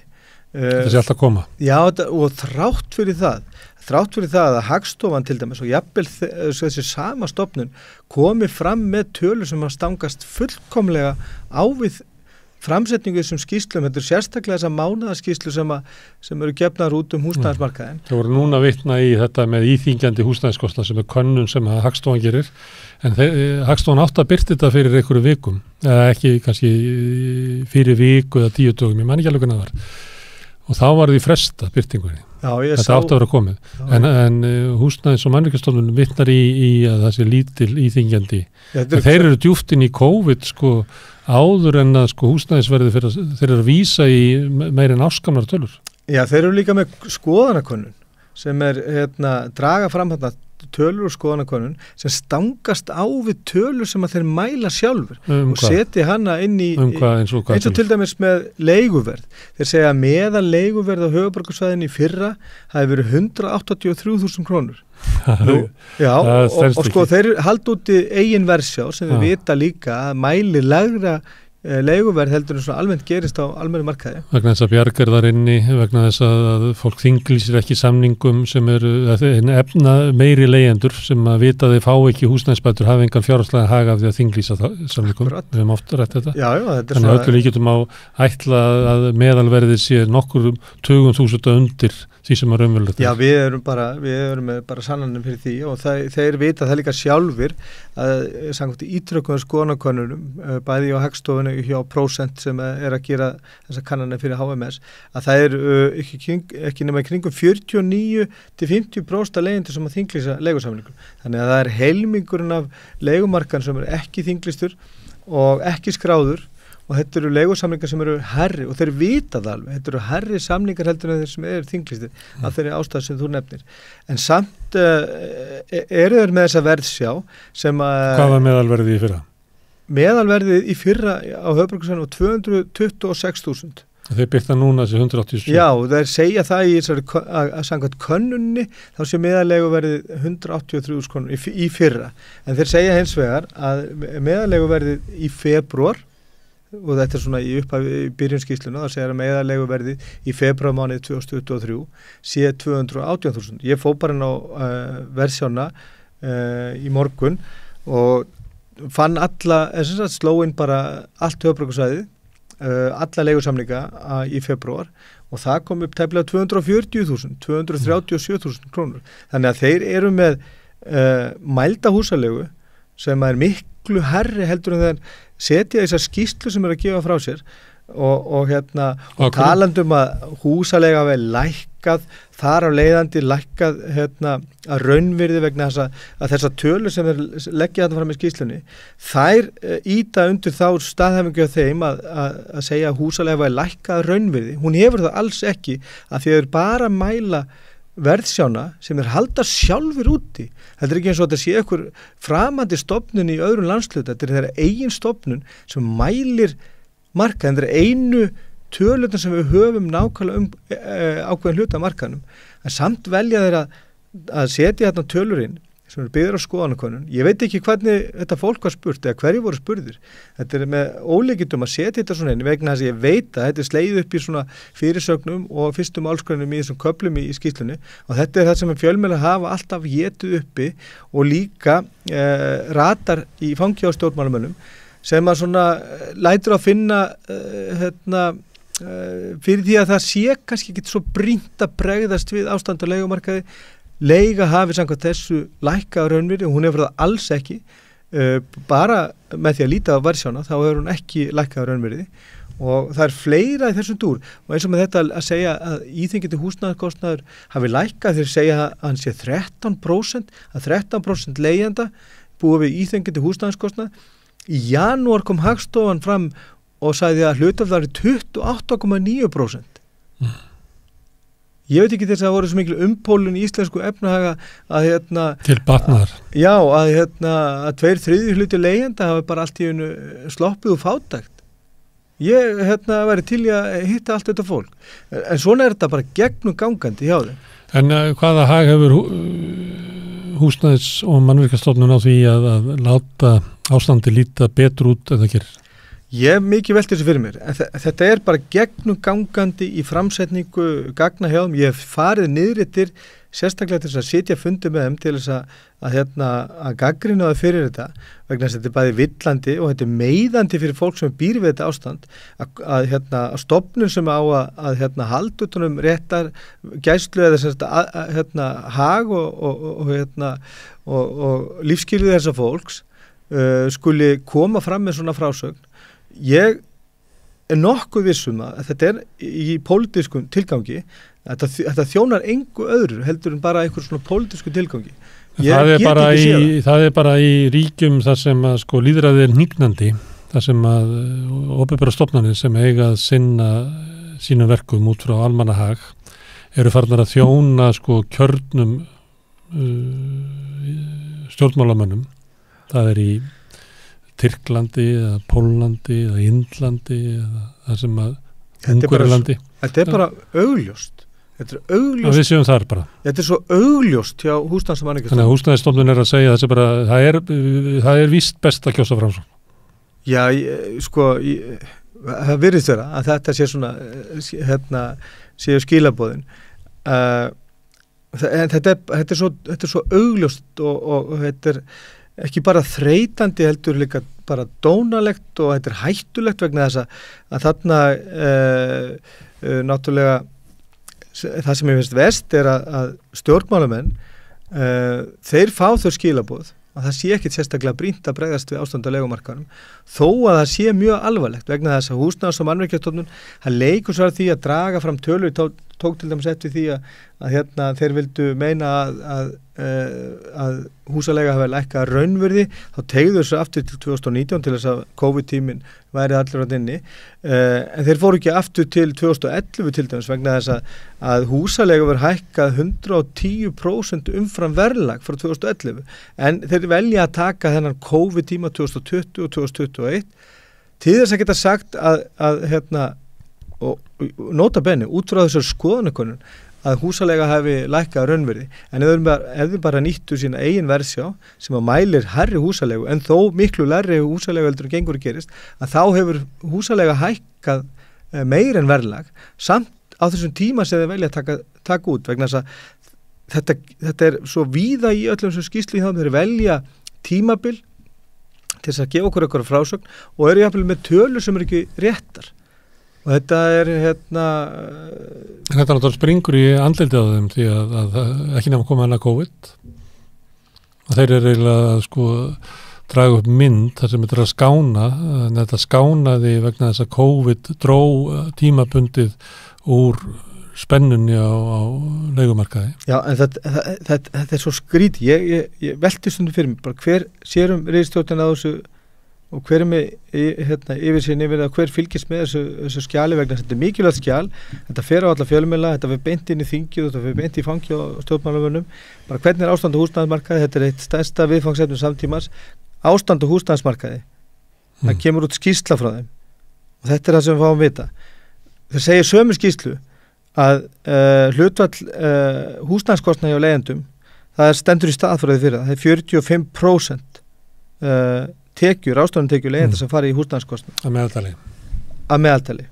Það fjölgar þeim sem safnar skuldum, það fækkar Umboðsmaður skuldara var í sjónvarpinu daginn og víðar, ég held að bara þess að vera ekki í Silfrinu og víðar, segir það að sé fleira fólk að koma til þeirra og það séu annars vegar öryrkjar og hins vegar leigjendur. Já, og þetta rýmar alveg við það og þetta er sömu skýrslu og þeir segja að íþyngandi húsnæðiskostnaður leigendur sé komin í 13%. Að það fjölgar þeim sem safna skuldum, það fækkar mikið þeim sem að geta lagt eitthvað. Leigandi sem safna skuldum, hann á náttúrulega ekki eignir, hann er að safna skuldum vegna þess að leigan er á há. Já, já. Hann er að safna líklega endar bara í smálunum. Já, og svo er til dæmis bara þeir sem eru í vanskilum, það hefur aukist eitthvað 70% á einu ári. Hlutfall þeirra leigjenda sem að segjast geta keypt sér, það hefur farið úr 13% í 5,5%. Það er 1 af hverjum 20 á leigumarkaði til þess að geta keypt húsnæði næst þegar skiptir húsnæði. Og á sama tíma segjar þetta að það sé eitthvað ákveði jafnvægi hérna og það sé hugsanlega bara svona að staðan sé ekki svo slæm. Þetta er alltaf koma. Þetta er alltaf koma. Þannig það er líklega eitthvað góður og gegn framsóknarmaður sem að sér þessa skýrslu. Já, það þykir mér mjög líklegt. Þið eru að þú vitnar í það að verðsjáin sem að þeir eru með og svo þessi skoðanakönnun, en þú vitnar eins og þið varu sjálf að mæla verð á húsnæði. Við hefum verið að því núna síðan í byrjun febrúar eða í endan janúar hefur við verið með verðlags eftirlit á leigumarkaði og vel að merkja, það er eitt sem við tökum eftir svona milli mánaða, milli febrúar og mars að það er minna framboð. Við erum með færri íbúður, við náðum nú að skrá einhverjar tæplega 300 íbúður í síðasta mánuði og það eru töluvert færri núna, en við hefum verið að skrá alla auglýsta húsalegu til þess að gera okkur grein fyrir hvert raunverulegt markaðsverð er. Við erum að skrá bara allar auglýsingar sem við sjáum á netinu það sé ykkur 30 miðlar sem við erum að skoða bara reglulega og skráum þetta niður og þar sjáum við bara og við höfum setið fund með innviðaráðherra og leyft honum að kíkja á sig gögn til þess að sýna honum bara svart og hvítt hvernig staðan er. Við höfum ákveðið eins og ekki að vera að birta þessa tölur, ekki sem komið við munum náttúrulega að gera það, en staðan er þannig að verðsjá húsalegu sem við erum að tala alltaf sem að mælir þennan minni hluta leigumarkaðarins er með þessa miklu stærri hluta af ódýrum samningum, gömlum samningum nota benni. Það eru kannski 10 ára gamli samningar þarna inni sem halda leiguverðu niðri þegar að leiguverðið var kannski 50% lægra. Það verður ekki verið uppfærið samningsuppæðin. Hún er alltaf þarna inni Þannig að þetta gefur ekki þetta mynd og þá erum við bara að sjá að leiguverð markaðsverð á auglýstri húsalegu er bara miklu herra heldur en verðsjáin segir til um. Miklu herri. Hún er alveg allt upp í 50% herri. En svona meðaltali af... Þannig þegar þau segja að það sé 240.000, þá er hann 360. Meðalegan þeir segja meðalegan á höfuðborgarsvæðinu í febrúar sé 218.000. Hún 237.000 samkvæmt þeirra ein versjón. Hvort 218 eða 287? Hvort það? 218 eða 287? Þeir segja 218 samkvæmt skoðanakönnunni og þeir nefna ekki versjóna. Þeir nefna aldrei í allir skýrslum. Það 237 í versjóni. Já, versjón þeirra ein versjón. 240, en þá eru þið með 360. Ætla hún sé ekki þá í kringum 300.000 miðalegan á höfuðborgarsvæðinu og það rýmar alveg við þessar auglýsingar sem við erum að sjá og það vitja bara allir þeir sem eru að leita þessari húsnæði að þetta það mjög erfitt að finna orðið svona íbúð yfir 80 fermetrum á undir 300.000 og þetta verði bara fara að smitast upp lengst út á Suðurnes og lengst austur eftir Suðurlandinu og upp á Akranes og bara allt suðvestur hornið og það eru alveg ofboðslegar hækkanir og það eru langt umfram verðlagshækkanir, langt umfram bara hreyfingar á öllum öðrum hagstæðum og eitthvað sagði nú við okkur að leiga ætti í eitthvað svona mjög sérkynlu ástarsambandi við húsnæðisverð og væri alltaf ákveð hlutvall af því. Það kemur meðal annars hagfræðingur húsnæðis og mannréttindastofnunar hefur sagt þetta í fréttum að leigan ætti mikið inni eins og sagtir að það væri hækkun sem hefði komið fram á húsnæðisverði í COVID þegar bólan var á húsnæðismarkaði að hún ætti eftir að fljóta inn í leiguverðið. Já, en nú húsnæðisverð að lækka og svona allan að hækkar yfirbóðum og það eru lækkanar á fasteignamarkaðnum þó það sé nú ekki miklar en þá er mikil sigling á húsalegunni. En getur ekki vaxtahækkunin haft áhrif á það? Kallandir sem hittast þarna holtinu og reykja vindla og að skiptast á hugmyndum að rukka skoðanagjald að þeir eru kannski summi með breytilega vexti og það sem var 150 krónu greiðslubyrði á íbúð fyrir bara tæpum 2 árum getur verið komið í 310 skall núna. Já, það skýrir alveg örugglega hluta af þessu vandamáli en við varum átt okkur á því að 50% af leigumarkaðum hann til árið 2007 95% af leigumarkaðum til 2019 þannig að þetta eru ekki þetta eru ekki allt þessar eignir sem eru byggðar á árum 2020, 2021 og 2022 og eru keiftar á uppsveignu verði það er bara ekki þannig, það er mjög lítill minnihluti af markanum sem býr við þennan fjármagnskostnað og það ætti náttúrulega alls ekki að leggja hann sem eitthvað viðmið fyrir allan leigumarkaðin, það ætti bara ekki verið þannig. Það er gert í fréttum.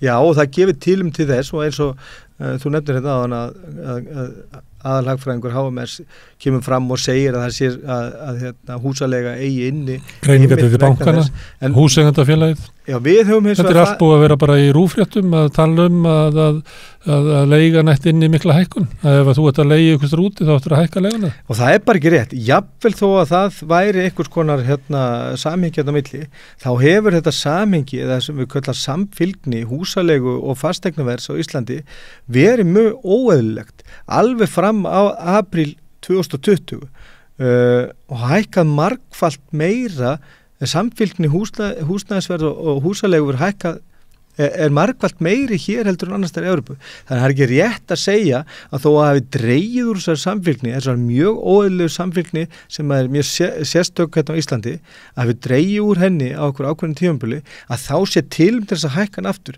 Ef við ákveðum að leggja húsaleguna við markaðsverða fasteignum og þá þurfum við að vera með þetta í einhverju svona siðlegu samhengi svona ekkit ólíkt eins og bara nákvæmlega löndin þar sem að samfélgnin á bilinu 30-40% en ekki 80-90% eins og hér og ef það þessi samfélgni ef að fasteignaverðið að lækka þá ætti náttúrulega húsalega að lækka líka en það gengur ekkit að þessu upp hvorki í ummælum hagfræðingsins eða þeirra sem að standa þessari skýrslu það gengur ekkit að þessu upp það er bara óeðlilega há húsalega í Íslandi og hún er úr takti við allar aðrar hagstærðir gjörsamlega.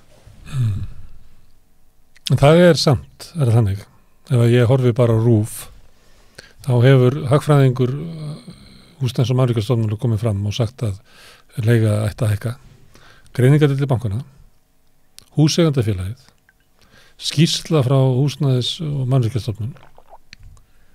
Já, þetta er boðskapurinn. Þetta er boðskapurinn og það er svona farið fínt í kringum þetta. Það er sagt að gera megi ráð fyrir að leiga hækki vegna þess að hún hefur ekki hækkað saman takt. Það sé eðlilegt. Já, og það sé eðlilegt að sé innistæða að gera megi ráð fyrir.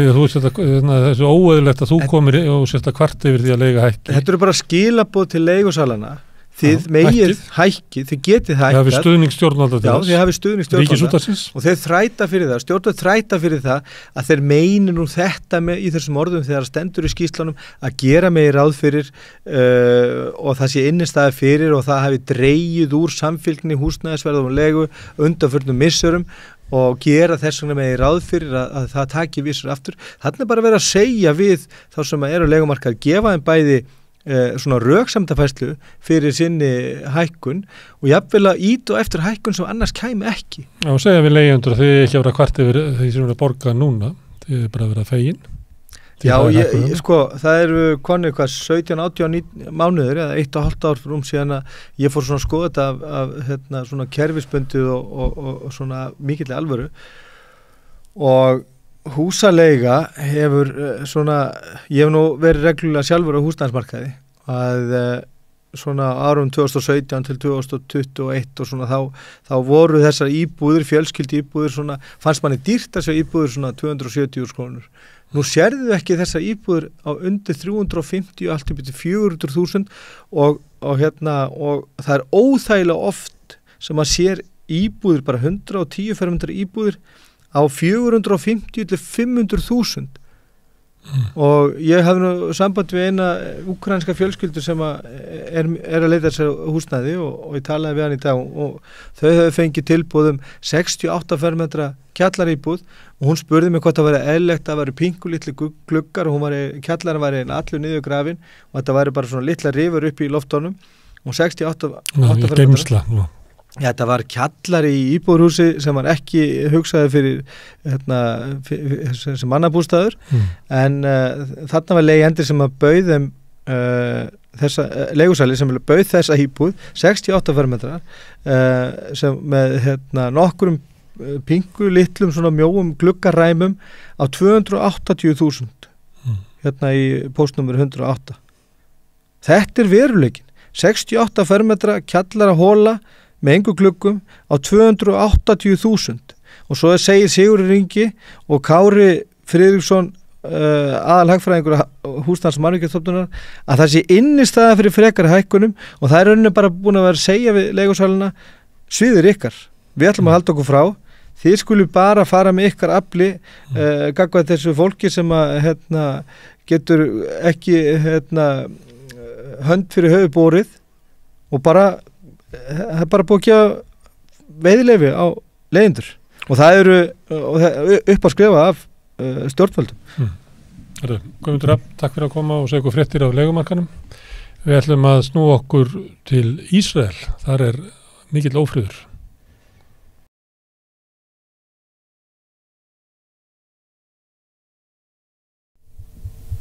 Já, við ætlum að tala Mið-Austurlönd og kannski fyrst og fremst til að byrja með allavega Ísrael sem að ég heyrði haft eftir rabína sem að býr í Bretlandi að það veri hætta á borgarastyrjöld í Ísrael, svo alvarleg að líta sumir það ástand. En til að hjálpa okkur að skilja þetta er hingað komin Magnús Bernhardsson.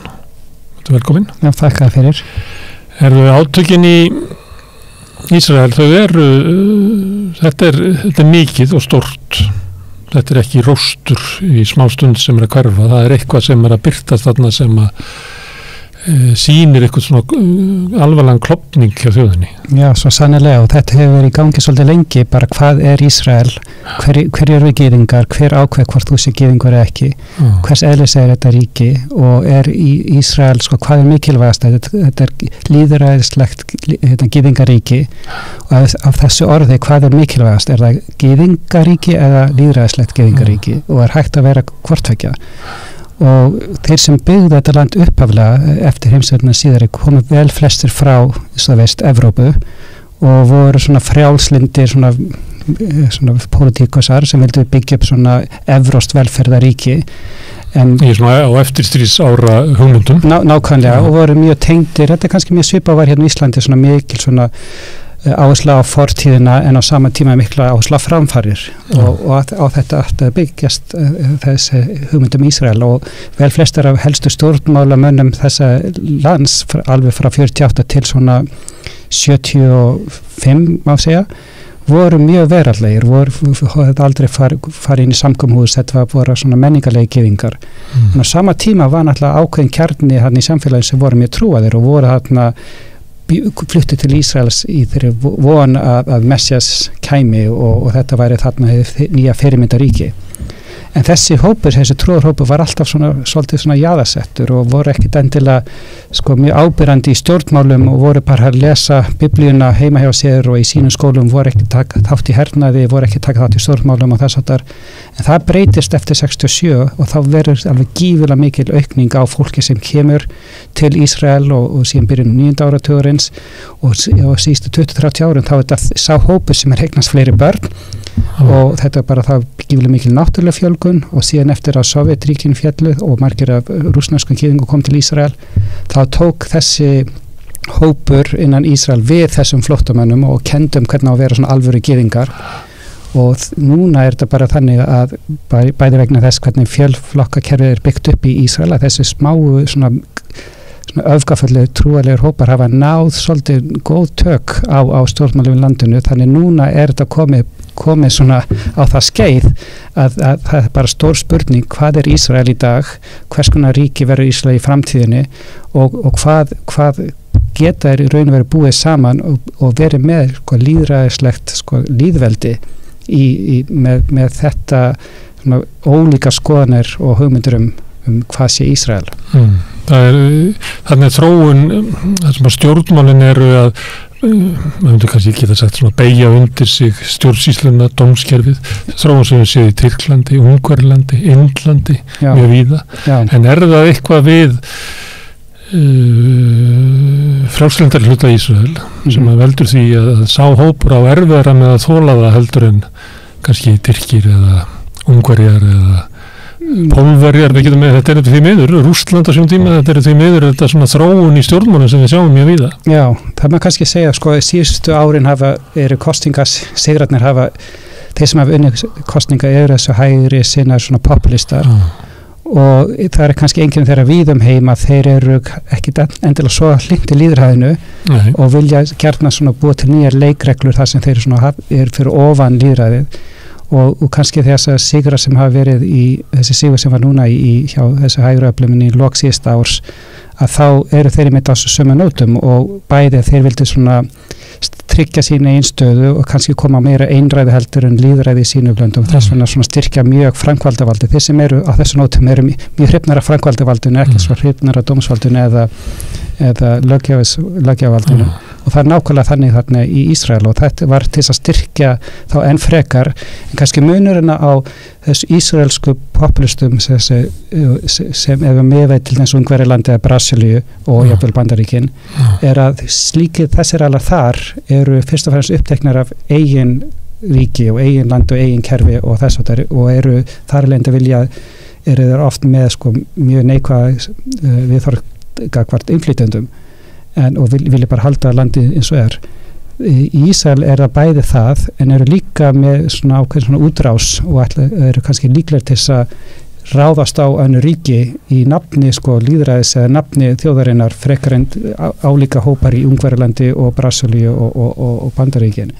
Og núna er við bara að sjá að Netanyahu sem hefur verið svona og venjulegur stjórnmálamaður í venjulegum stjórnmálaflokki það sé líkút flokknum sem hefur verið við líði undanferðin 50-60 árin og hefur verið við stjórn mjög lengi hann er sá forsætisráðherra sem verið lengst við valdi í Ísrael að hann er núna svo háður þessum róttækum öflum og þar er leiðandi að beita sér til að komast til móts við þeirra annars vegar og síðan hins vegar hann bara í svona persónulega er hann í þannig málum að það er honum mjög í hag persónulega og þeim sem er kringum hann að veikja dómskerfið enn frekar svo hann hafi frekar getur verið meira svona með frítt spil hvað var þar það sem hann að gera pólitíslega séð í sínu landi. Þannig að þetta er svipað, en ég myndi segja að þetta sé kannski stærra og meira held í Ísrael. Það meiri hit undir svona. Já, meiri hit, og sínir líka bara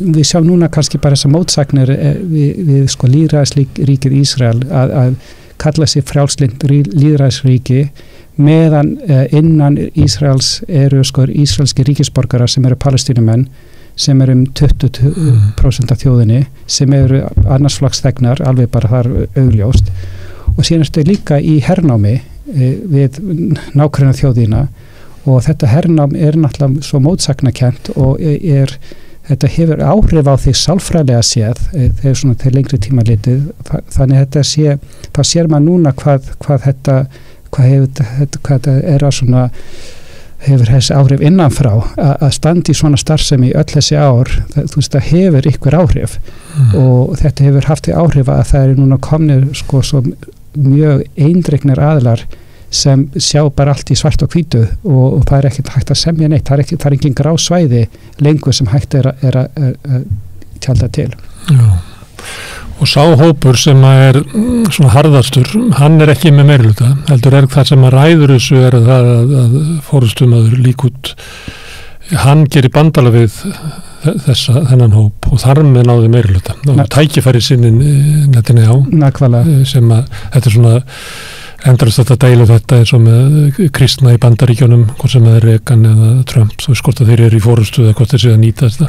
Það er svona ástand sem og þá kannski er andstaðan, þá upplifir andstaðan við þetta sem ákveð svik, sem þá svik Líkúd með því að taka upp einarða afstöðu öfgafyllu. Já, nákvæmlega og það bara hafa verið stjórnakreppa í Ísrael mjög lengi út af þessum átökum innan og mikið kostningu undanfarin ár og tvisvar ári oft. Já, og bara erfitt að mynda stjórn og út af þessu mörgum flokkum sem til staðar og bara þessi klopningu sem innan þjóðarinnar.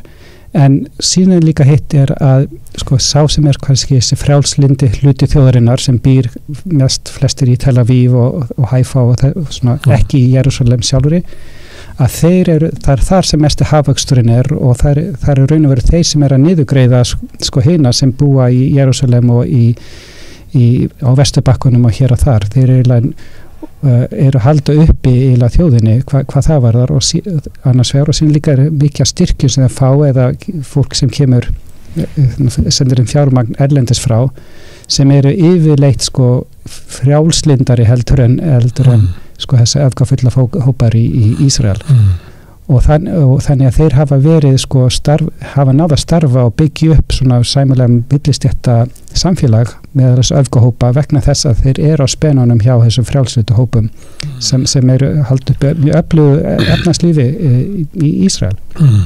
En nú verður það eins og mótmælin sem hafa áhrif og nú eru verkvöld líka, það verður hafnir að loka og flugveldir að loka, alls konar fréttir sem koma. Og varnarmálaráðurann sagði að þetta kannski að fresta lögin tekju gildi, forseti kemur fram og krefst þess að Netanyahu og gera eitthvað til þess að búa til frið, að veri fresti gildistökunni eða finna eitthvað leiðir, þannig að það er eins og að mótmælin séu að grafa undan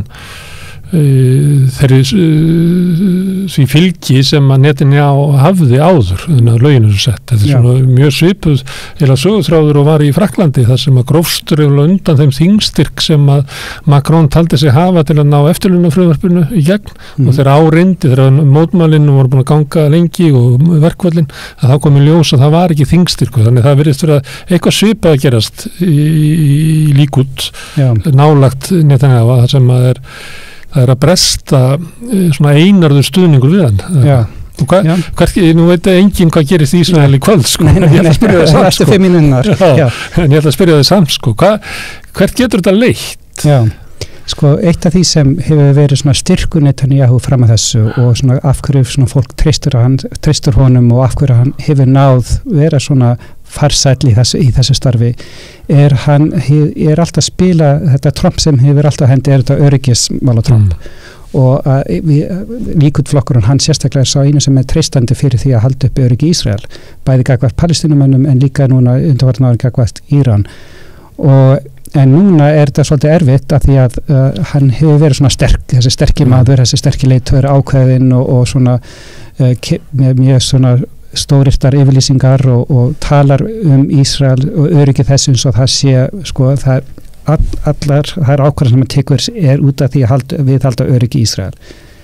En núna er bæði verkalýðshreyfingin og herinn og varaliðar í hernum og háskólamenn og bara millistjættin starfsfólki sendir á þau víða, mæti ekki vinnu nákvæmlega, sem þetta er svo víða, þetta er ekki bara einn hópur, þetta er ekki bara einn flokkur sem er á mótunum og það gerir það svolítið erfitt að vera þessi sterki leiðtogi sem hlustar ekki á sko einhverjum mótmæli af því að Ísrael hefur alltaf sagt að við viljum ekki vera við fyrir einhverjum svona þrýstingi af einhverjum mótmælum af því yfirleitt hefa svona þrýstingur og svona mótmæl hafa fyrst og fremst beinst að sko stefnið er eitthvað palestínumönnum og það hefur myndi verið styrkur nætti hafa sagt ég stend fyrir ofan svona eitthvað líðskrúm sko ég veit hvað fyrir bestu en núna er komið svolítið annað hljóðiskrokkin og þess vegna held ég að þú veist hann ef varalegur í hernum farnir að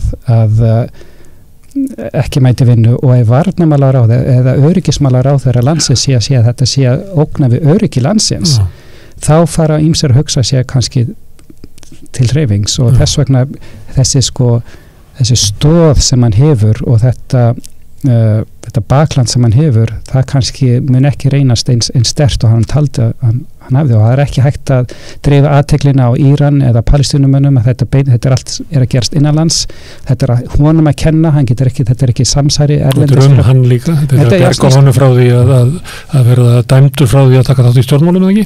Nákvæmlega og þetta snýst svolítið hann þannig að svona, það bendir allt til þess að það er fara að þrengja allverulega að honum en það sem hann kannski svolítið eins og Trump að þýleitum til að allar helstu kenningar og væntingar sem að gera til stjórnmálamanna maður heldur að það sé ákveð svona lögmál sem gildir hvert þeim virðast ekki eiga við Netanyahu og annars vegar og hins vegar Trump líka en þannig að hann var kannski eftir að koma okkur óvart þó svo að komast upp með ótrúlega hluti nákvæmlega og eitt af því sem hann gæti gert til dæmis það er eitt Trump sem hefur á hendi náttúrulega kannski lýsa yfir eitthvað svona þjóðaröryggi eða neyðarlög og banna mótmæli og kannski reyna að beita hernum gagnvart þessu fólki og þess að en ég veit ekki hvort hann vil fara út í þá sálma að því að Ísrael styrkur Ísrael gagnvart sko erlendum aðlum einmitt sá að Ísrael þurfi sko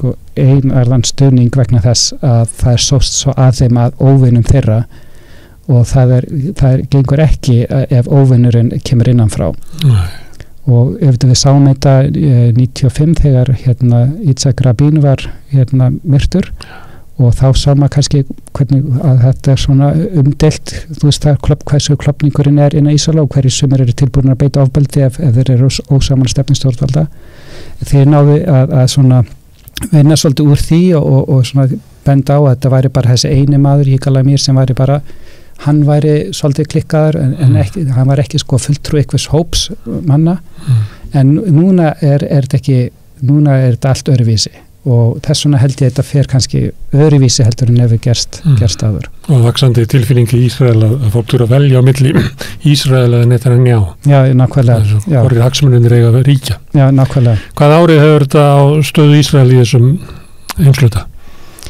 Er ríkin að horfa á veikleika Ísrael? Já, þýmælaraust og þegar sjá að núna eru komna þessar mótsagnir eru komið berlega ljós og hvað erlendir aðlir sem að styðja Ísrael með ráðum og dáum til dæmis Bandaríkjamenn og svona góðgerða samtök og hagsmunarsamtök við heim kannski eru að hugsa sér fyrst hvort að ég styðja og bara segja já og amen við allt sem Ísrael segir ríkisstjórn þeirra þannig að þetta kemur til með að veikja þá mjög og allt fyrir vettvangi þeir eru stað þeirra þegar veikjum í Austurlöndum þannig að það skipt kannski mjög litlu hvað raunveru gerist þar að þetta bara staðfestir svona viðhverja fólks til Ísrael að þetta sé land sem er svona hrokkafullt og mótsagnakent og ekki treystandi ég efast að einhver ætla að nýta sér þetta ástand til þess að ráðast á Ísrael það finnst mér ólíklegt þó það geti hugsanlega gerst en ég held að vilja bara sjá þetta þegar við fara slást innbyrðis og þá fara en er þið samstafa bara þann daginn eða er þið ykkur á innrás nákvæmlega fljótir að samanast gegn anstæðing nákvæmlega Er það önnur stór tíðindi í þessum heimslunda hvað er að kalla það? Þýðu milli Íran og Sádi-Arabíu? Já. Eða hvað er þetta að kalla það? Þýða? Já, ég myndi segja það og þetta er kannski... Hefur þú spáð þessu í haust? Nei, ekki með þessum hætti og líka það að Kínverjar skildi vera svona miðlægir. Það hafi verið eitthvað þreifingar en kannski það fyrsta, þetta er með náttúrulega jákvæðar fréttir að fyrst og fremst að með deilu efni í Miðausturlöndum sé leyst með diplomatískum hætti, það gerist ekki mjög oft og öðrulagi þá gæti þetta leitt til að ástandið þarna í Persaflónu sérstaklega verið friðsælla heldur en hefur verið og spennan hefur verið mikil.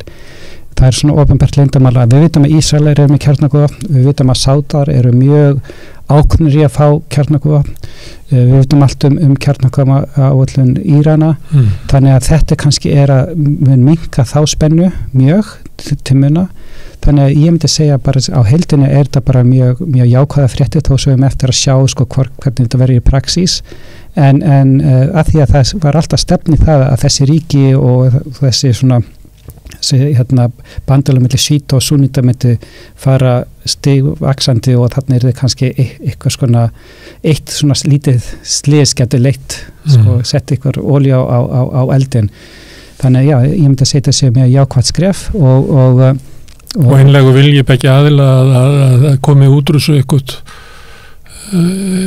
í alvörunni þetta leysist ekki upp aftur sem verið byggt upp Já, og þetta er líka svolítið aldriðsvert að þetta er svo mörgu sviðum að því til dæmis Íranir það er að vera að tala um það að þeir skuldbinda sig að ekki vera að skipta sig meira af málefnum Jemen, að styðja ekki Húti blind þar og það sem er náttúrulega stórmál fyrir Sádana að þeir samþykkja það að ekki vera að skipta sér af innanríkismálum hvers annars sem hefur verið svona að þeir eru að vera með alls konar aðgerðir í gangi í sínu lönd gegn kvartinum að leyfa siglingunum Persaflóan þú veist að það sé ekki eitthvað gerist óvart þar að það sé eitthvað bara svona stöðuleiki hvað það verðar og líka bara það að þeir séu núna að mynda ákveðin svona blokk fyrir að Vestur-Asía geti orðið svona hálfgerði keppinautur við Austur-Asíu og það er eitthvað sem þeir horfum mjög til fyrir Íran þetta alveg frábært skref fyrir þá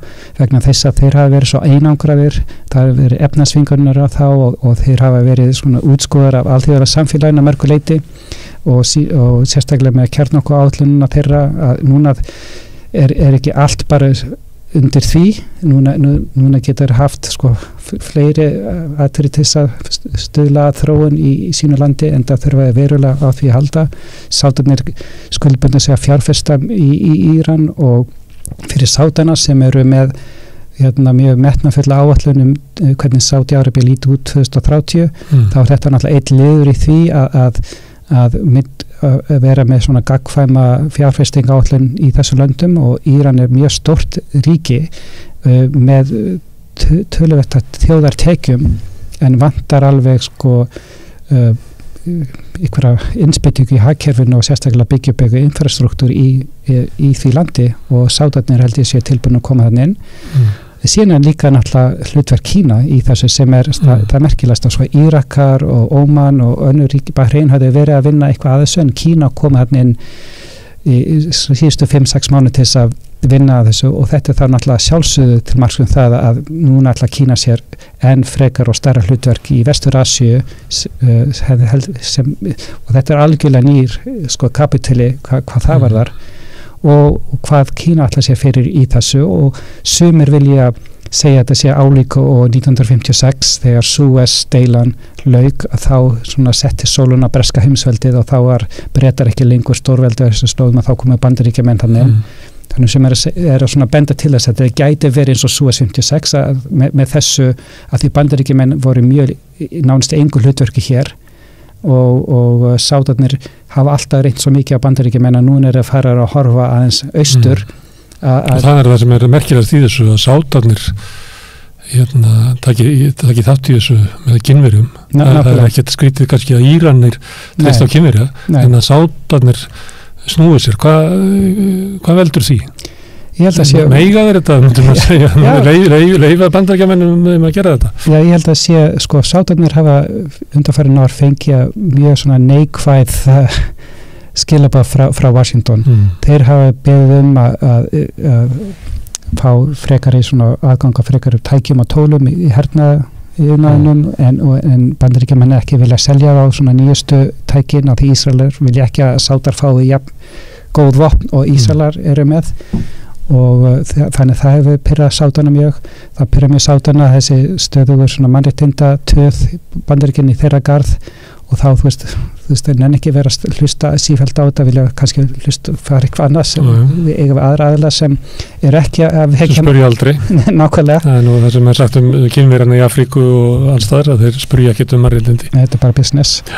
Þannig þetta eitt af því og síðan líka held ég líka bara að þetta kannski bara svona hálfgerð svona hedge að reyna ekki of mikið á Bandaríkja. Þetta hefur verið mjög svo gjöfult samband og Sátar hafa grætt mjög á þessu og sömulegis Bandaríkjamenn en kannski þeir eru að ímynda sér að við ætlum að vera stórt og valdugt ríki á 21. öldinu og Vestur-Asía, byggja upp Vestur-Asíu sem svona miðdepill heimsins og við bæði hvað var það þróun á flugvöllum, á samgöngum og bara svona ferðamanna iðnaðinn og vera svona nafli alheimsins hvað var það svo þróun að gervigreind og umhverfismálum og svona nýjum leiðum til þess að búa í borgum á 21. öldinni að Vestur-Asía veri eins konar tilraunastofa til þess og Sátarnir ætlar að leiða það.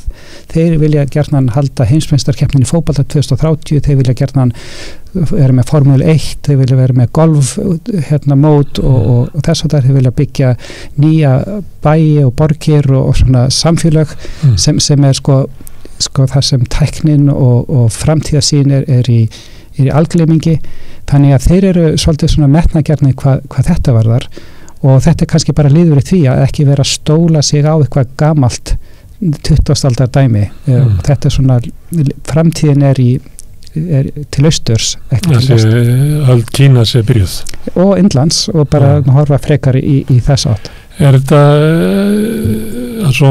þessar fríðaviðræður og þáttaka kynverjana í þeim, er hægt að líta á þetta sem svona einhvers konar afleiðing af Úkraínu stríðinu og þessum átökum Vesturlanda sem að þeim eru ekki tekist, Bandaríkjunum, Vesturlandum og svona fyrir utan Ástralíu og Japan og svona usual suspect að fá þau til þess að fara í viðskiptaþinganir við Rússa og einhver leiti þá eins og að sé að verða til ég veit ekki hvað að kalla vestræn blokk Já, þetta er svolítið athyglisvert að skoða út frá því að hérna í Íslandi og kannski í Evrópu og í Norður-Ameríku þá er stundum sagt alþjóða samfélagið og þá er í raun og veru bara átt við Vestur-Evrópu og Norður-Ameríku.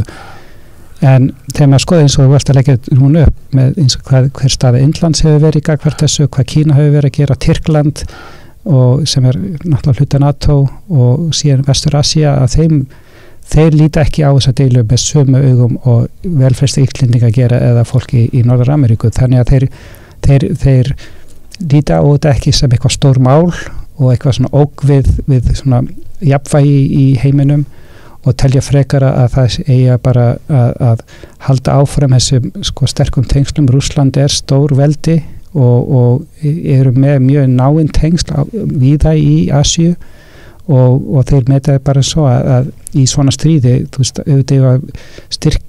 meiri svona reynslu að vinna með Rússum heldur einhverjum Úkraínubúum og okkur alveg saman þá en okkur er saman Rússa. Þannig að þannig ég held að þetta sé ekki vissvítandi það að þetta er svona ein leið til þess að kannski er þetta ein leið til þess að minnka áhrif vestur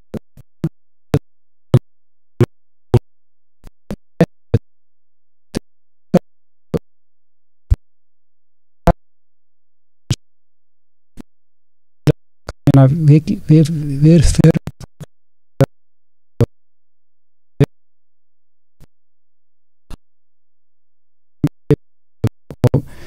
og það er fullt af deilum og innrásum og stríðum í Asíu sem eru uppteknar af heldur en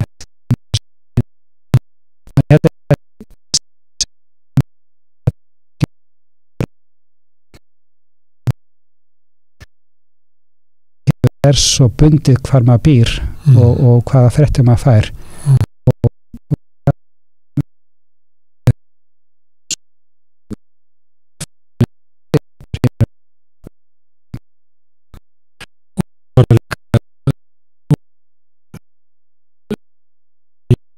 Norður Afríku eða Afríku tala ekki það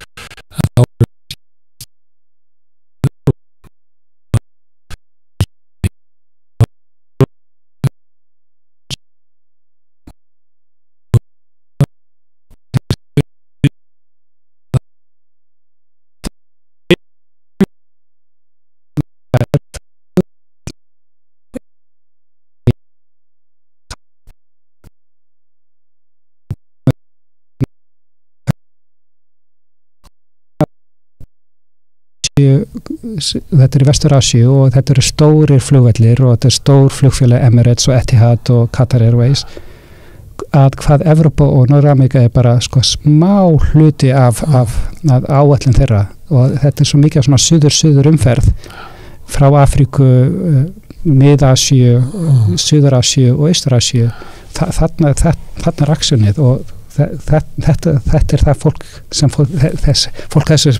þetta er þau svæði þetta sem fólk þessu svæði er að horfa til og já eins og að segja Evrópa er náttúrulega, það er ekki nema 300 milljónir í Evrópusambandinu sem er ekkit það stórt fyrir þessa markaði og já og þeir bara upplifa Evrópumarkað sem mjög erfitt að komast þangað inn og algjörlega lokaður og ef þú ert frumkvöðl í Nígeríu, hvernig kemstu til Helsinki til að selja þína vöru? Það er bara mjög erfitt en það er auðveldara fyrir að fljúga til Indlands eða Kína til að kynna þína nýja vöru En þú talar súasteiluna og það breytingar sem það urðu í þessum heimsluta við það og ert eiginlega kemur til fóta við getum verið að horfa eitthvað svipað en það er náttúrulega allt önnur staða Mið-Austurlanda í heimi sem að sko Kína og Asía eru mun sterkari það er bara allt annað já, bara allt önnur staða getur verið alltaf þessi pólitísk þróun og svo hefur búið að létta á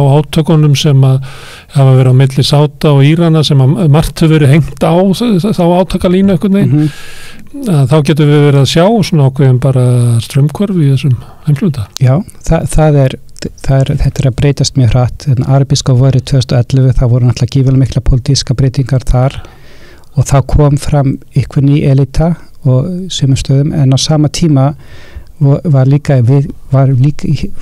ákveðin svona gildi sem og gömul svona gamli flokkar sem líka heldu við líði þannig að þetta var svolítið svona sérkennilega blanda af hinni nýja og hinni gamlu en svona 10 árum eftir þá fyrir utan kannski nokkur undirtekningar þá hefur svona hlutin að færast aftur í sama horf og var fyrir arabíska vorið þannig að þetta er svolítið svona núna er svolítið erfitt að meta hvað við raun að veru að sjá að því það eru komnar núna fram nýjar svona blokkir sem hafa ekki verið til staðar áður það að Tyrkir og Íranir eru að vinna saman og hafa verið að vinna saman undanfarin ár er algjörlega nýtt og hefur aldrei sést áður og við veitum ekki hvaða afleiðingar það mun hafa það að Rússar eru núna í bæði nánu sambandi við Tyrki og Íranir er algjörlega nýtt það að þessi smáríki í Persaflónum eru farnir að beita sér og hafa meira áhrif á orðræðuna og eru að framlega meira svona sjónvarpsefni og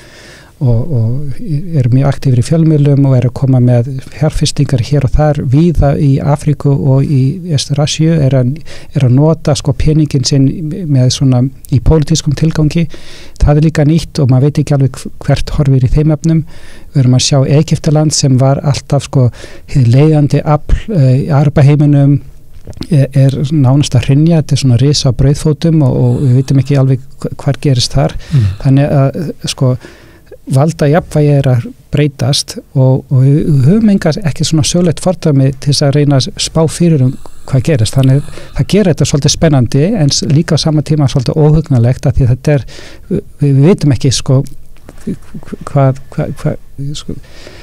stoppar hér þess aðalega og hvað í raun og veru hagsmunirnir þeirra og hvað í raun og veru þeirra vilja fá út úr þessu.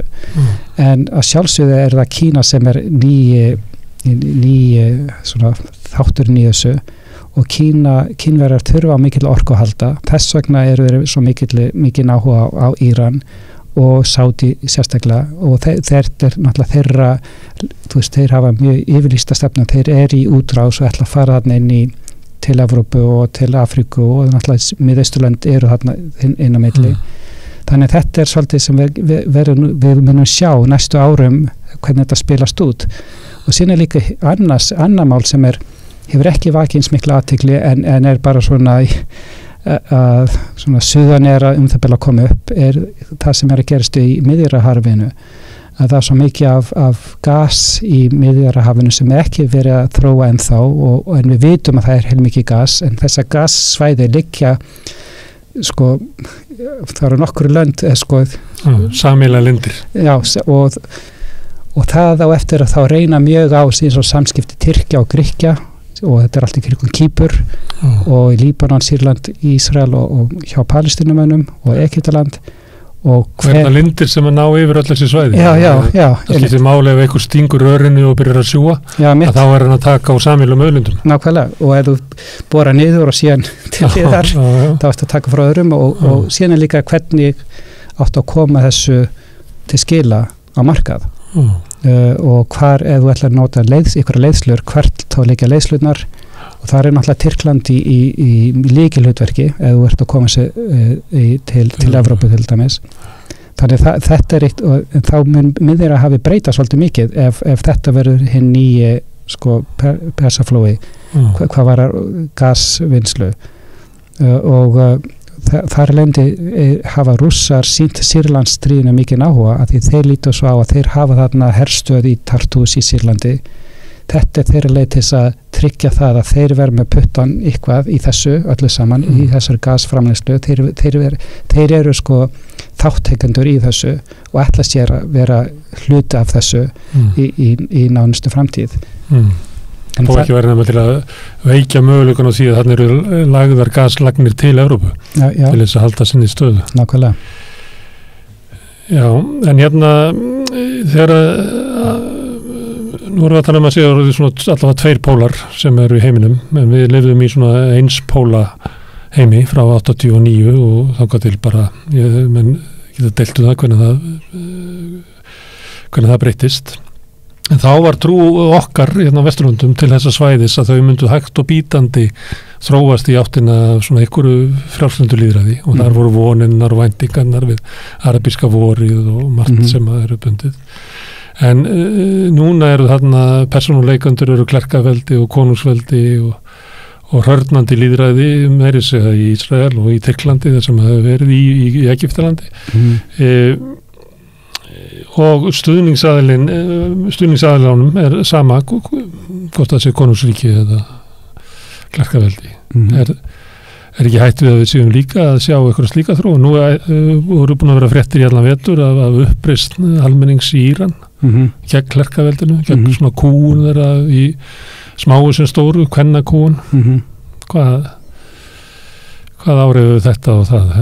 Herðir þetta ekki, styrkir þetta ekki stöðu sko alræðis aflana? Jú, við erum að sjá það og það var kannski ein útkoma af arabíska vorunu var að þessi sjá hvað gerist þegar fólki fær völdin, sjá hvað gerist í Líbíu til dæmis, sjá hvað gerist í Jemen og þess að þetta ekki sko jákvæð þróun og við viljum frekar hafa stöðuleika heldur en að leyfa fólki að tjá sig með þessum hætti og það nummer 1 og nummer 2 bara að núna hafa þessi stjórnvöld meiri aðgang að fólki og hvað fólk að gera gegnum sko spjallsíðunar og símana þá fylgst betur með fólki og það auðveldara að komi veg fyrir að fólk að hittast á ákveðnum stöðum.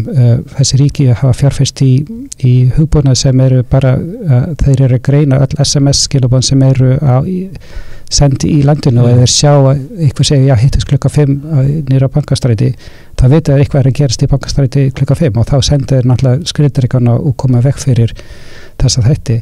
Þegar það var gerð tilraun í Tyrklandi að steypa stjórnina stóli 2016, akkur gekk það ekki upp? Það gekk meðal annars ekki upp vegna þess að herrdeildin fór á stað og ætla að fara að steypa, gera eitthvað róttækt, en fólk var að sá að einhver herrdeild var úti, tóku myndir á spjallsvínu og spyrja hvað 5. herrdeildan að gera svo nett hún bara í umferð þetta í Istanbul og náði ekki til söguna, þannig að þetta var eiginlega fram á Twitter og við gátum verið í langri fjarlægð og fylgst með þessu. Nákvæmlega bara í beinni útsendingu. Já, þannig að og sem endaði með því að forsetinn kom og ávarpaði almenningi gegnum síman hjá fréttakonunni. Nákvæmlega. Þannig að við höfum alltaf talið að auknar upplýsingar og aukin þekking og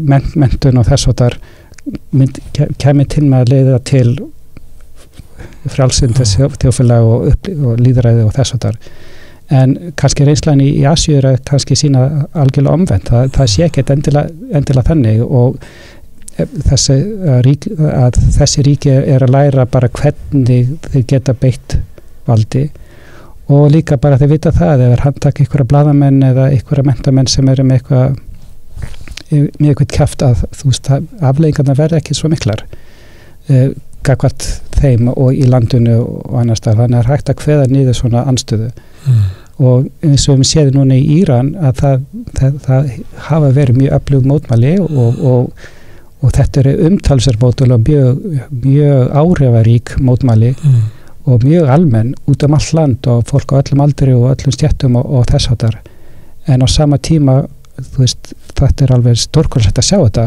en á sama tíma veit ríkisvaldið nákvæmlega hvernig getur bundið endið á þessu og það er ekki veikst ekki til muna, en að það geti allt breyst á morgun, en það dreigir svolítið úr þessum mótmælum en sama tíma er náttúrulega gífulega mikil óánægja og kannski núna getur stjórnvöld kannski verið með pálmann í höndun og sagt sjá hvað við erum að gera, við erum að opna fyrir með Sádi og Kína og það eru svona treystu okkur og fylgi okkur og núna er ekki tími til þess að vera með eitthvað múður af því núna er við að styrkja efnahagskerfi til muna. Sem er oft leið alræðis mannana og stóru mannana að benda bara á efnahagslegan uppgang, það gerði Erdogan í Tyrklandi og það gerði Xi í Kína og það gerði Moody í Indlandi nákvæmlega og þannig að við erum ekki að fara að horfa á svona breytingar til aukina mannréttinda. En það í þessu svæði er svona hugmyndir það ekki að þau verða að búa til eitthvað kerfi, eitthvað þjóðskipulagskerfi, eitthvað samfélag sem að byggir á þeirra kultúr. Þau vilja ekki taka upp, það kannski menntaða millistéttinni vil taka upp vestrænt frjálslyndi lýðræði, en það er alltaf þessi hugmynd að við verðum að gera það með okkar hætti. Og það skapar alls konar svigrum og rými fyrir klerkastjórnir og konungsveldi og sterkamannin og eitthvað svona. En má ekki sjá ef það er svolítið eins og sett að tala inn svona ákveðin efnarslan uppgangin í þetta svæði eða svona og svona skýrar í svona hugmyndur stöðu þeirra í heiminum og þáttöku í að umbreyta honum. Má ekki búast við einhverju slíkri svona hugmyndum það að svona Vestur-Asía sé eitthvað og eigi eitthvað erindi eða að hafa eitthvað gildi sem að verði byggð upp að sé einhver glæstur tími framundan þar sem að við munum verða við, að því að þetta er náttúrulega það er fátt öflugra heldur en einhver svona þjóðurniskend til þess að keyra áfram pólitík. Má ekki búast við einhverju svona hugmyndum? Hvernig upplifir þú heimsmeistarakeppnin í fótbolta í Katar? Þetta er náttúrulega mikil auglýsing fyrir þetta þjóðríki, en þú veist, ef maður skoðar þetta, ef maður tekur bókhaldið, var þetta þess virði, allt þetta fjármagn sem fór í halda þessa keppni fyrir þessa litlu þjóð. Greinilega þeir með þess að svo sé og Sádar hafa tókuð svo sannarlega eftir þessu og ætla að gera eitthvað álíka, en auðgatnir eru svo miklir og það eru nokkað þjóðir eins og Persaflónu sem bara viti að við falla ekki hvað að gera við peningana sína, sínar aðra þjóðir sem bara eru mestu basli að fröðfæða fólkið. Nákvæmlega, þú skoðar eins og ástandi í Jemen og í Egyptalandi, víða í Egyptalandi, víða í Tyrklandi, víða í Sýrlandi, Líbanon í algjörlega óða verðbólga og allt í klúðri þar, víða í Írak og líka í Íran. Meina þetta við erum að tala fátækasta fólk heims við hliðina á ríkasta fólki heims og svona þessi mikla ójöfnur náttúrulega gengur ekki til lengdar og það hafa eitthvað að bresta í þessu. Þannig að en á sama tíma er kannski komið svona meiri svona sátt við að við ætlum ekki að við getum gert það með okkar eigin svona formerkjum og eins og varst að tala á það með þessa lýðræðislega hugmyndir okkar að kannski þeir hafa ekkert að móti per se jafnrétti eða almenna svona mannréttindum og þetta svona falleg svona hugmyndafræði og þess og þar en þeir bara kannski treyst ekki alveg þeir sem eru að koma með þessa hugmyndir ef þú ert að koma þannig til og ert að segja þú er gert með þessum hætti þá hugsa byrju hvað býr hann að baki hvað er hann í raun að vera að selja hann er að segja þessu hugmyndir er tilgangur með þessu að því hann er að reyna að kynna þetta til okkar til þess að gera okkur háðar í honum eða veikja okkur með einhverjum hætti þannig að hann getur þannig á yfirráðum á okkar menningu og okkar kvenfólkinu okkar og auðæðunum okkar og þá er kannski út af því að þeir hafa mjög góða sögulega fordæmi fyrir því að treysta ekki Vesturlandabúum og orðræðu þeirra og að þeir eru bara til þess að frelsa það og hjálpa þeim að ná betri tækifærum í aldunni sem leið og núna á 21. öldinni og þess vegna er kannski frekar þessi lenska við viljum gera þetta og við viljum velja úr hvað við viljum gera og við erum okkar eigin göngulag, við ætlum ekki að reyna að eftir göngulaginu þínu og bara haltu þér heima fyrir og við skulum sjá okkar mál þakka fyrir og auðvitað er þetta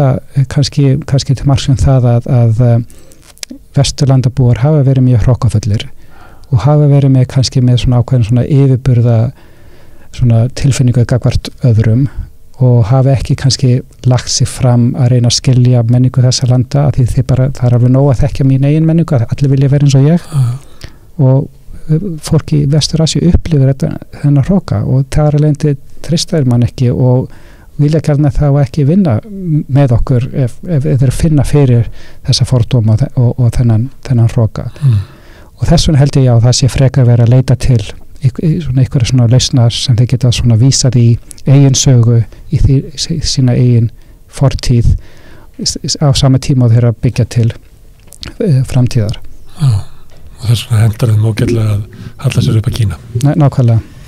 Herðu, Magnús, takk fyrir að koma hingað. Já, takk sömuleiðis. Þú byrðir í Bandaríkjunum, kemur hingað annars lagið. Já. Ég reyna að fá þér næstur ekki til landsins og þá getum við klárað þetta. Þetta er svo stort svæði, flókið og þá er líka, spá ég, þá eru allt breytt frá þessu samtali núna. Já, rögglega. Það er ekki því reynsla. Já, það skiptir ekki máli, það er alltaf næstu viku verið eitthvað nýtt sem gerir það alltaf spennandi, en stundum líka svolítið óhugnalegt en ef þú ert að fást í þessum bransa þá þarf maður virkilega að fylgjast vel með og það er svo margt sem breytist ekki en á sama tíma svo margt sem breytist og það gerir svolítið athyglisvert. Þannig að þú gæti úrelst bara á nokkru vikum. Já, nákvæmlega. Herðu, kæru þakkir. Takk sömuleiðis. Og við snúum okkur að næsta. Með því að ganga í leigjendasamtökin styður þú baráttu leigjenda. Leigjendasamtökin eru fyrir alla þá sem vilja berjast fyrir réttlátu húsnæðiskerfi. Leigjendasamtökin.is Samstöðin er á öllum hlaðvarpsveitum. Rauðaborðið, Sanna Reykjavík, Samtal á sunnudegi og Helgispjall.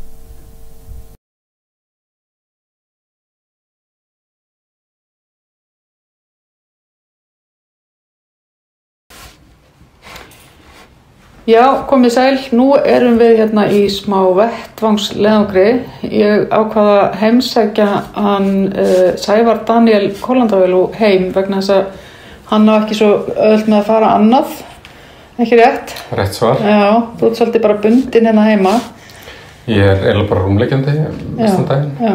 Og það er mjög erfitt að sitja. Ég svona geri það, ég var maður taka upp heimildamynd hérna í fyrradag þar sem ég þurfti að sitja í klukktíma. Það er bara Það svona þrekraun bara. Já. Svolítil. Einmitt. Segðu mér aðeins svona fljótt bara, þú ert búin að vera svolítið í fjölmiðlum við undanfarið, en hérna, þú hefur ekki sagt þín að fara slettar. Getur þú sagt mér aðeins svona í stuttu máli, hvað í rauninni bara, þegar ég veit þetta ekki í stuttu máli, þetta náttúrulega bara löng saga. Já, við ætlum sko að reyna að skýra málið aðeins svona fyrir almenning á næstunni, en svona í kannski hnitmiðustu útgáfu sem ég get gefið þér akkurat núna, þá myndi ég segja að ég slasaðist fyrir 7 árum síðan mjög illa og mikið meira en með gruna á þeim tímapunkti. Og síðan þá hefur heilbrigðiskerfið og bara heilbrigðisyfirvöld í raun og veru bara neitað að sinna málinu mínu í samhengi við alvarleika þess. Og það er svo langt gengið núna að ég í raun og veru bara í mikilla hættu á því að slasa mig það illa að ég hreinlega bara lamist eða degi, sko. Og þetta er svona, ég er með fjöláverka í stoðkerfinu og bíómekkanningin á bakvið hann er þannig að hann getur ekki annað en versna, þannig að ég er ekki stöðugu ástandi. Og það er kannski svona þegar maður er að tala um þessi hluti, fólk náttúrulega þekkir ekkert endilega vel til læknisfræði eða vísindana í kringum þetta og við erum öll, og ég var líka með svona ákveðnar hugmyndir hvað meiðsli eru og getur líkamans til þess að gróa og allt þetta. Þannig að það eru svona hlutir sem maður þarf að hafa í huga þegar læknismeðferð er sérst valin, hvaða möguleikar raunhæfir og svoleiðis dót. Og það má eiginlega segja að þegar ég svona hóf gönguna í gegnum það að leita mér hjálpar á Íslandi, þá var ég í raun og veru svona venjulegur borgari. Hvað var það að ég var bara með það hugmynd ef ég myndi slasast, þá náttúrulega leita ég bara til læknis. Og reynsla mín hafði verið ágætt á því, ég hafði fengið botnlangakast og fara hjálið og eitthvað svona og fengið í raun og veru alltaf þjónustu, þannig að hugmyndin var svo að ef eitthvað kemur fyrir, þá myndi maður bara gera það. En það upphefst í raun og veru svona 7 ára ferðalag af því að reyna að skilja hvernig það getur skeð í íslensku samfélagi að fólk sem í neyðarástandi augljóslega fá ekki læknishjálp. Og síðustu 4-5 árin þá hef ég svona verið að fara að inn og kem í raun og veru alltaf út með stærri spurningar heldur en áður og í svona kapphlaupi við tímann, sko, meðan ég að versna og hörna og slasast mér mikið. Og svona hlutirnir sem ég hef komist að á meðan ég var þarna inni eru bara mjög ógnvekjandi í raun og veru. Og ég stend í raun og veru bara frammi fyrir því að sko já, það í raun og veru bara verið að leiða mig svona til dauða, sko. Og það sem kemur mig kannski mest á óvart sko aðeldarleysi sjúklinga af sínum eigin kerfum. Þú veist að sjúklingar það eiginlega komið meira fram við á eins og sakborninga, þú veist, í sakamáli eða fanga jafnvel eða eitthvað slíkt, ef að þeir hafa skoðanir á meðferðinni eða hvað er að gerast. Og svo í dag þá er ég búin að átta mig á því að sko það eru svo gegndarlaus mannréttindabrót sem eiga sér stað í íslensku heilbrigðiskerfi á hverju degi og hlutir sem að fólk myndi í raun og veru ekki endilega trúa og hlutir sem ég hef ekkert endilega trúa. Og það er búin að vera mjög súrrealísk upplifun fyrir mig og fjölskyldu mína að bara upplifa þetta. Og gangi gegnum þetta. Já. Og En eftir að þú ert búin að vera núna að fá einhverja fjölmiðlaumfjöllun, hefur ekkert meira gerst í þínum málum? Þú ert ekkert að fá meiri úrlausn þinna mála? Nei, ekki neitt. Nei. Og það sem skeður í raun og veru það að ég var 2020 og þá endaði ég 13 sinnum á bráðamóttöku og 27 sinnum á heilsugæslu og það sem ég raun og bara grafbiðja hjálp og þessum tíma ég orðinn svo illa farin sko, ég get raun og ekki setið uppi, ég get það ekki lengur, ég þarf svona að halda mér föstum með höndunum í stað og sko hálsinn og mjöðminn á mér slitin í burtu frá hryggnum. Þannig að ef ég slaka á að þá togar hún bara eins og lóð bara í hrygginn og eykur í raun og hreyfi getur hryggjar eins það mikið, bara svona eins og tjald sem það myndi slíta frá tjaldhæli getur allt henni fókið. Bara langa vegalengdir upp loftið og hryggurinn á mér þannig og því hann fer svona langar vegalengdir þá strekkist svo mikið á öllum mjúkvæðum að þeir eru bara slitna og þetta eru eins og kannski heyrir mjög katastrófísk meiðsli, þetta ekki neitt sem einhver stendur upp eftir og heldur áfram með lífsitt. Ég set ekki hérna að fara með kaffi og gera planið fyrir daginn eða eitthvað, ég bara reyna að lifa þetta af. Sko.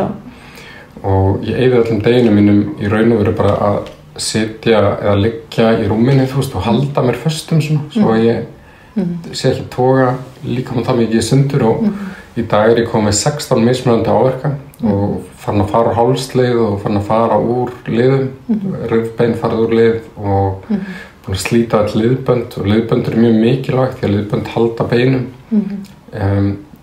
festast í hvort annað og halda beinum á réttum stöðum og þegar liðböndin byrja slitna þá losna beinin og fara að færast og það er náttúrulega stór hættulegt í hrygg og þetta ástand bara ágerist með hverjum deginum.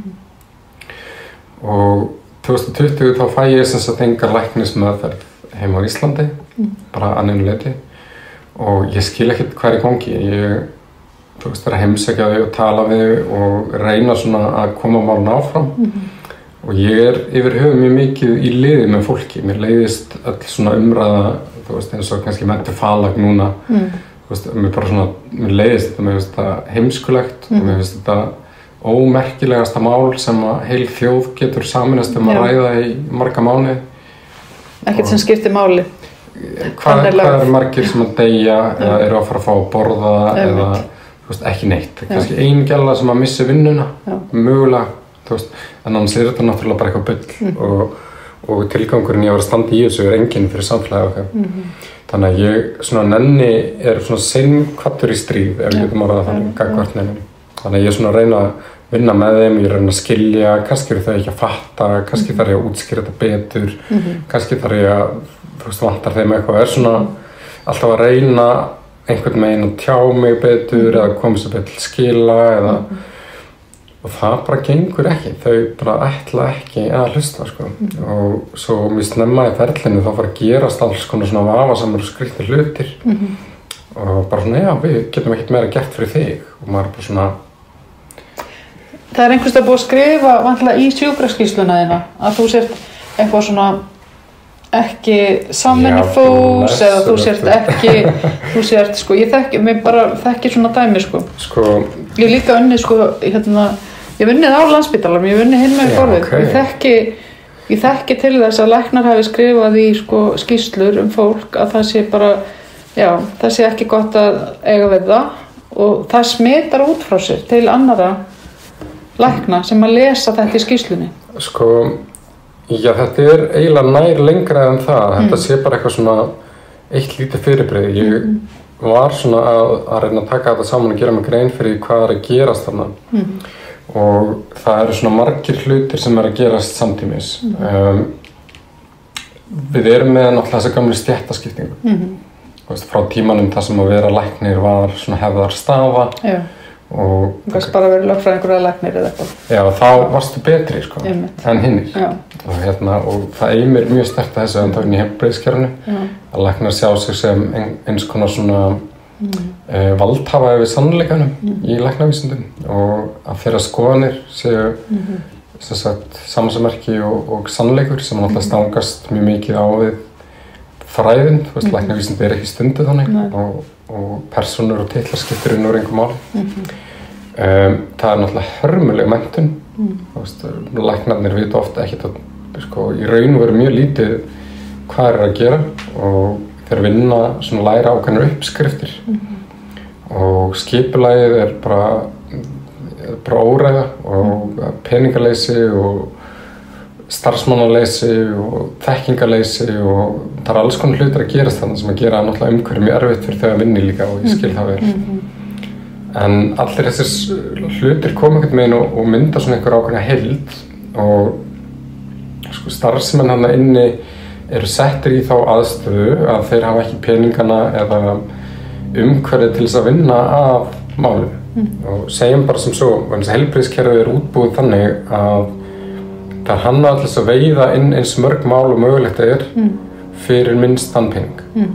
Þannig að það eru búnir til einhverjir svona ákveðnir ferlar og ferlarnir miða þessu. Ferlarnir eru ekki sniðnir af vísindalega nákvæmri greiningu eða eitthvað slíkt. Það er bara þegar þú kemur inn, þá eru þessi option í boði.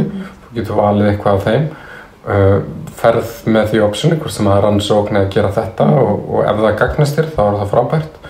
Og ef þessi eina rannsókn sem er í boði fyrir þig að leiðir eitthvað í ljós, að þá þetta heppin, þú veist, með algeng vandamáli eða eitthvað, þá ertu kannski sleppur. En bara eins og í tilfelli eins og mínu, ef þú þarft eitthvað lengri tíma heldur en korter til að skilja eitthvað, þú veist, það er bara ekki gert ráð fyrir því. Sérgreinalæknar, sko, veit ég, hafa gagnrýnt þetta líka út frá bara samningsleysinu sem er í gangi núna. Af því að sérgreinalæknar, þeir hafa gagnrýnt í rauninni það að ríkið vill í rauninni bara skaffa einmitt einhver svona, þeir tala eitt verk eða eitt, skilur, en sérgreinalæknar segja að þetta er ekki svona einfalt. Þess vegna vilja þeir ekki sami, til dæmis þess vegna. Þannig að þetta er líka einmitt eitthvað sem að þeir sjá sem vandamál. Þeir gera það, þetta er ekkert einhver vill, sko aðstæðan hann inni fyrir þess lækna til að vinna í er bara pínu eins og vinna undir Hitler. Þú veist að ef þú ert að tala, þú ert að mótmæla einhverju eða látið þér að heyra, þú veist þá ertu bara að lenda í vesenni. Já, einmitt. Og mjög miklu vesenni og þannig að þeir í raun og veru enda í mjög skrítin aðstöðu að þeir geta bara boðið upp á einhver ákveðna möguleika en eru samt ábyrgir fyrir ákvörðunum sem þeir taka. Þannig að þó að þeir taki ákvörðunir sem að skaði mig út af þeir hafa ekki option, þá eru þeir samt gerir ábyrgir fyrir því að missa vinnuna á mannorðið og dómin og allt þetta sko. Þannig að þeir enda í þeirri stöðu að velja frekar sjúklingurinn sko, að þetta lendi á sjúklingnum heldur en þeim sjálf, sem er svona mannlegt instinkt. Og þannig að það byggist upp þarna inni svona ákveðin dýnamík þar sem að heilbrigðisyfirvöld í raun og veru eru að stuðla beinlínis að mannréttindabrotum stöðugt. Og eins og við erum með lög sem að hljóma bara upp á það að við höfum að fá bestu mögulegu heilbrigðisþjónustuna sem er í boði. Bara fyrsta grein réttinda sjúklingar sko. Og það, sko, heilbrigðisþjónustan í Íslandi gæti verið svo versta í heimi og ég er búinn að ferðast allan heim og ég hef hvergi sko séð eins lélega læknisþjónustu á Íslandi og ég til dæmis sko fyrst þegar ég var að slasast þá var ég í Asíu og er ættaður frá Bangalore í Indlandi og ég var þar og byrjaði svona að sækja læknishjálp þar og þar er ég að fara bara venjulegan opinberan spítala sem er alls ekki neitt svona príma stöð sko, bara einhver hverfisspítali og inn í hverfi sem er bara, það er ekki fátækra hverfi en við myndum kalla þetta fátæklinga. Þetta er fólk sem er kannski að lifa á 20-30.000 krónum á mánuði og ég kem samt í samband við bæklanlækni samdægus og kannski mestalagi þarf að bíða þangað til á morgun með heitan. Hann er með nákvæmlega sömu menntun ef ekki mikið betri menntun heldur en það sem er að gerast hérna heima. Ég kemst í myndatöku daginn eftir og kemst að hitta bæklanlækni í síðasta lagi á degi 3 á meðferðinu og svo voru tekin ákvörðun meðferð eða vísa mér á annan lækni eða hvað sem er. Og þetta er í því sem við köllum þriðja heimsríki.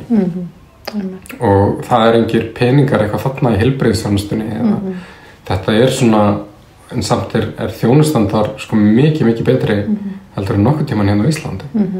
Og sonur minn á svipuðum tíma var að reyna að komast til bæklanlæknis út af gallaði fæti og það var bara, hann átti bara að bíða í 8 mánuði og maður svona veltir fyrir sér hvernig það standi á því að að það sé í raun og veru ekki heilbrigðisþjónusta í boði í einu ríkasta landi heims. Já, einmitt. Og sko heilbrigðisþjónustan, hún bara ekki í boði. Það svona illusion að hún sé í boði, að þú getur mætt að fengi hjálp. En það bara svona, ég myndi segja í 40-50% tilfella þá bara engin læknisþjónusta í boði. Það bara rannsóknar ekki í boði, tíminn ekki í boði, þekkingin ekki í boði. Það bara ekki boði fyrir því að fá hjálp við vandamálum. Nei, þú bara, ég meina heilsugæslan í þeirri stöðu núna að þú hringir og þú ert bara á endalausu bið þangað til að þú fari ekki lengur að hringja, skilurðu. Og ég þekki mann sem að sko þurfti að fá endurnýjaða örorku daginn, þurfti að fá tíma hjá heimilislæknum og það var bara endalaust, rann út á þrátt fyrir að hringja á slaginu 8 sko. Og svo segir heimilislæknirinn að heilsuveri að þú verður bara að halda áfram að hringja, þú verður bara að panta þér tíma hjá mér. Ég get ekki gefið þér tíma, kerfið byggt þannig að ég get ekki gefið þér tíma, þú verður bara að halda áfram að hringja. Skilur, og maðurinn bara að renna út á tíma, skilur, þetta ekkert hægt kerfi, þetta ekki... Sko, ég enda að trúi alltaf þegar við tölum kerfið, þú veist, þú séum kerfið, þú veist, það kerfið umlegt, þú veist, en kerfið náttúrulega ekki til, þú veist, það ekki til neitt kerfi, þú veist, það engan líkama að hugsa að tekur einhverja ákvarðanir, það fólk sem að gera þessu hluti, þú veist, og það fólk sem að taka þessar ákvarðanir og við öll sem samfélag erum að taka þessar ákvarðanir og sko bara svona lítið dæmi, það tekur við 2 mánuði að hitta lækni á heilsugæslu. Bráðamóttakan tekur ekki mótið þér. Það engin leið fyrir neitt að fara upp á bráðamóttöku nema sem hjartaáfall eða beinbrot.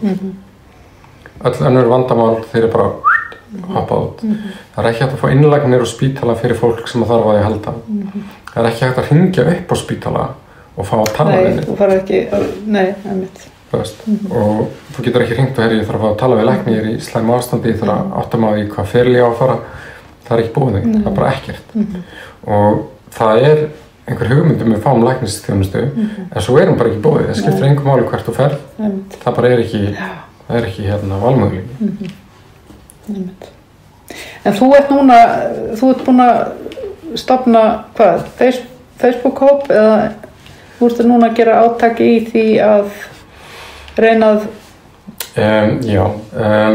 upplýsa í rauninni Nei, ég vil í raun og veru bara uppreist. Já, það bara uppreist, bara lefa fólki að segja fari sínar ekki sleðar. Sko uppreistin svolítið skemmtilegt orðið í þessu samhengi. Því að það sem að gerist inn í heilbrigðiskerfinu þegar þú kemur þarna inn að heilbrigðisyfirvöld eru vísvitandi og meðvita að stuðla af mannréttindabrotum og mjög grófum mannréttindabrotum. Við vorum að tala með það hérna áðan að sko það var kona sem var forsfítuð til dauða í nafni einhverja verkferla og bara hlutirnir sem að þurfa að gerast til þess að manneskja sé forsfítuð til dauða það ekkert eitthvað svona mistök fattur og það var annar maður sem ég hitt daginn sem að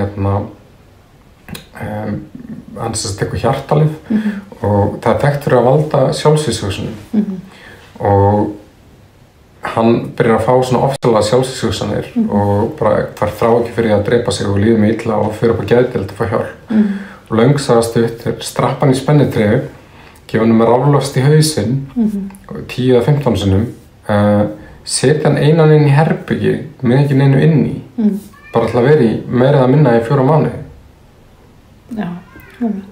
og maður svona velti fyrir sér hver svona munurinn á þessu og pyntingum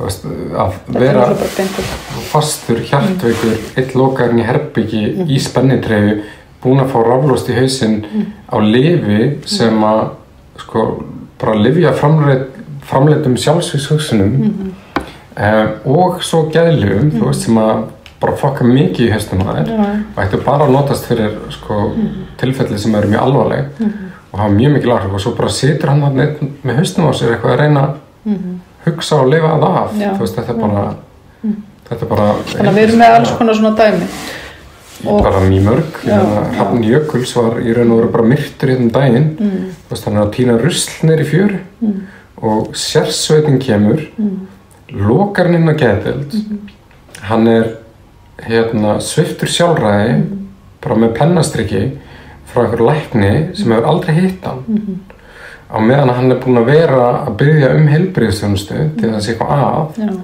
og á meðan hann að þróa krabbaminn sem var ekki vitað og það endar á því að hann bara deyr úr krabbaminni og þannig að það sem að gerast það að einstaklingar að leita eftir hjálp og þeir að koma inn í Landspítalan ekki pólitísk stofnun hún ekki yfirvald, hún ekki með í raun og veru neitt vald til valdbeitingar en leiti, hún eingöngu staður sem Íslendingar fá til að fá hjálp en þeir fara þarna inn, þeir verða fyrir mannréttindabrotum skipulegum mannréttindabrotum og það verða að nota úrræði sem eiga standa til boða fyrir fólk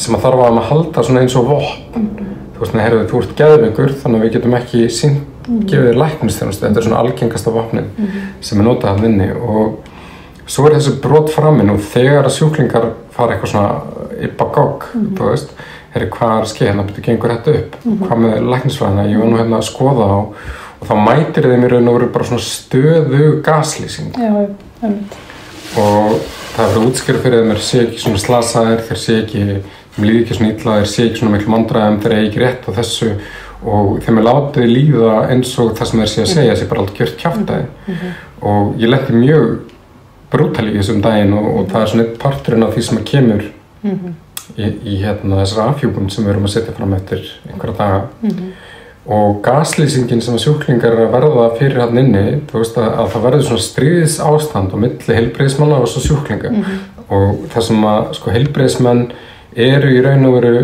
starfsmenn eru í raun og veru skipulagt að reyna að nota kerfin sem þeir eru með til þess að byggja upp mál gegn sjúklingum til þess að hylja sína eigin slóð af lögbrotum og tryggja sjálfan sig fyrir einhverju svona framtíðar ábyrgð sem að þeir getur verið látnir taka á kerfum sínum.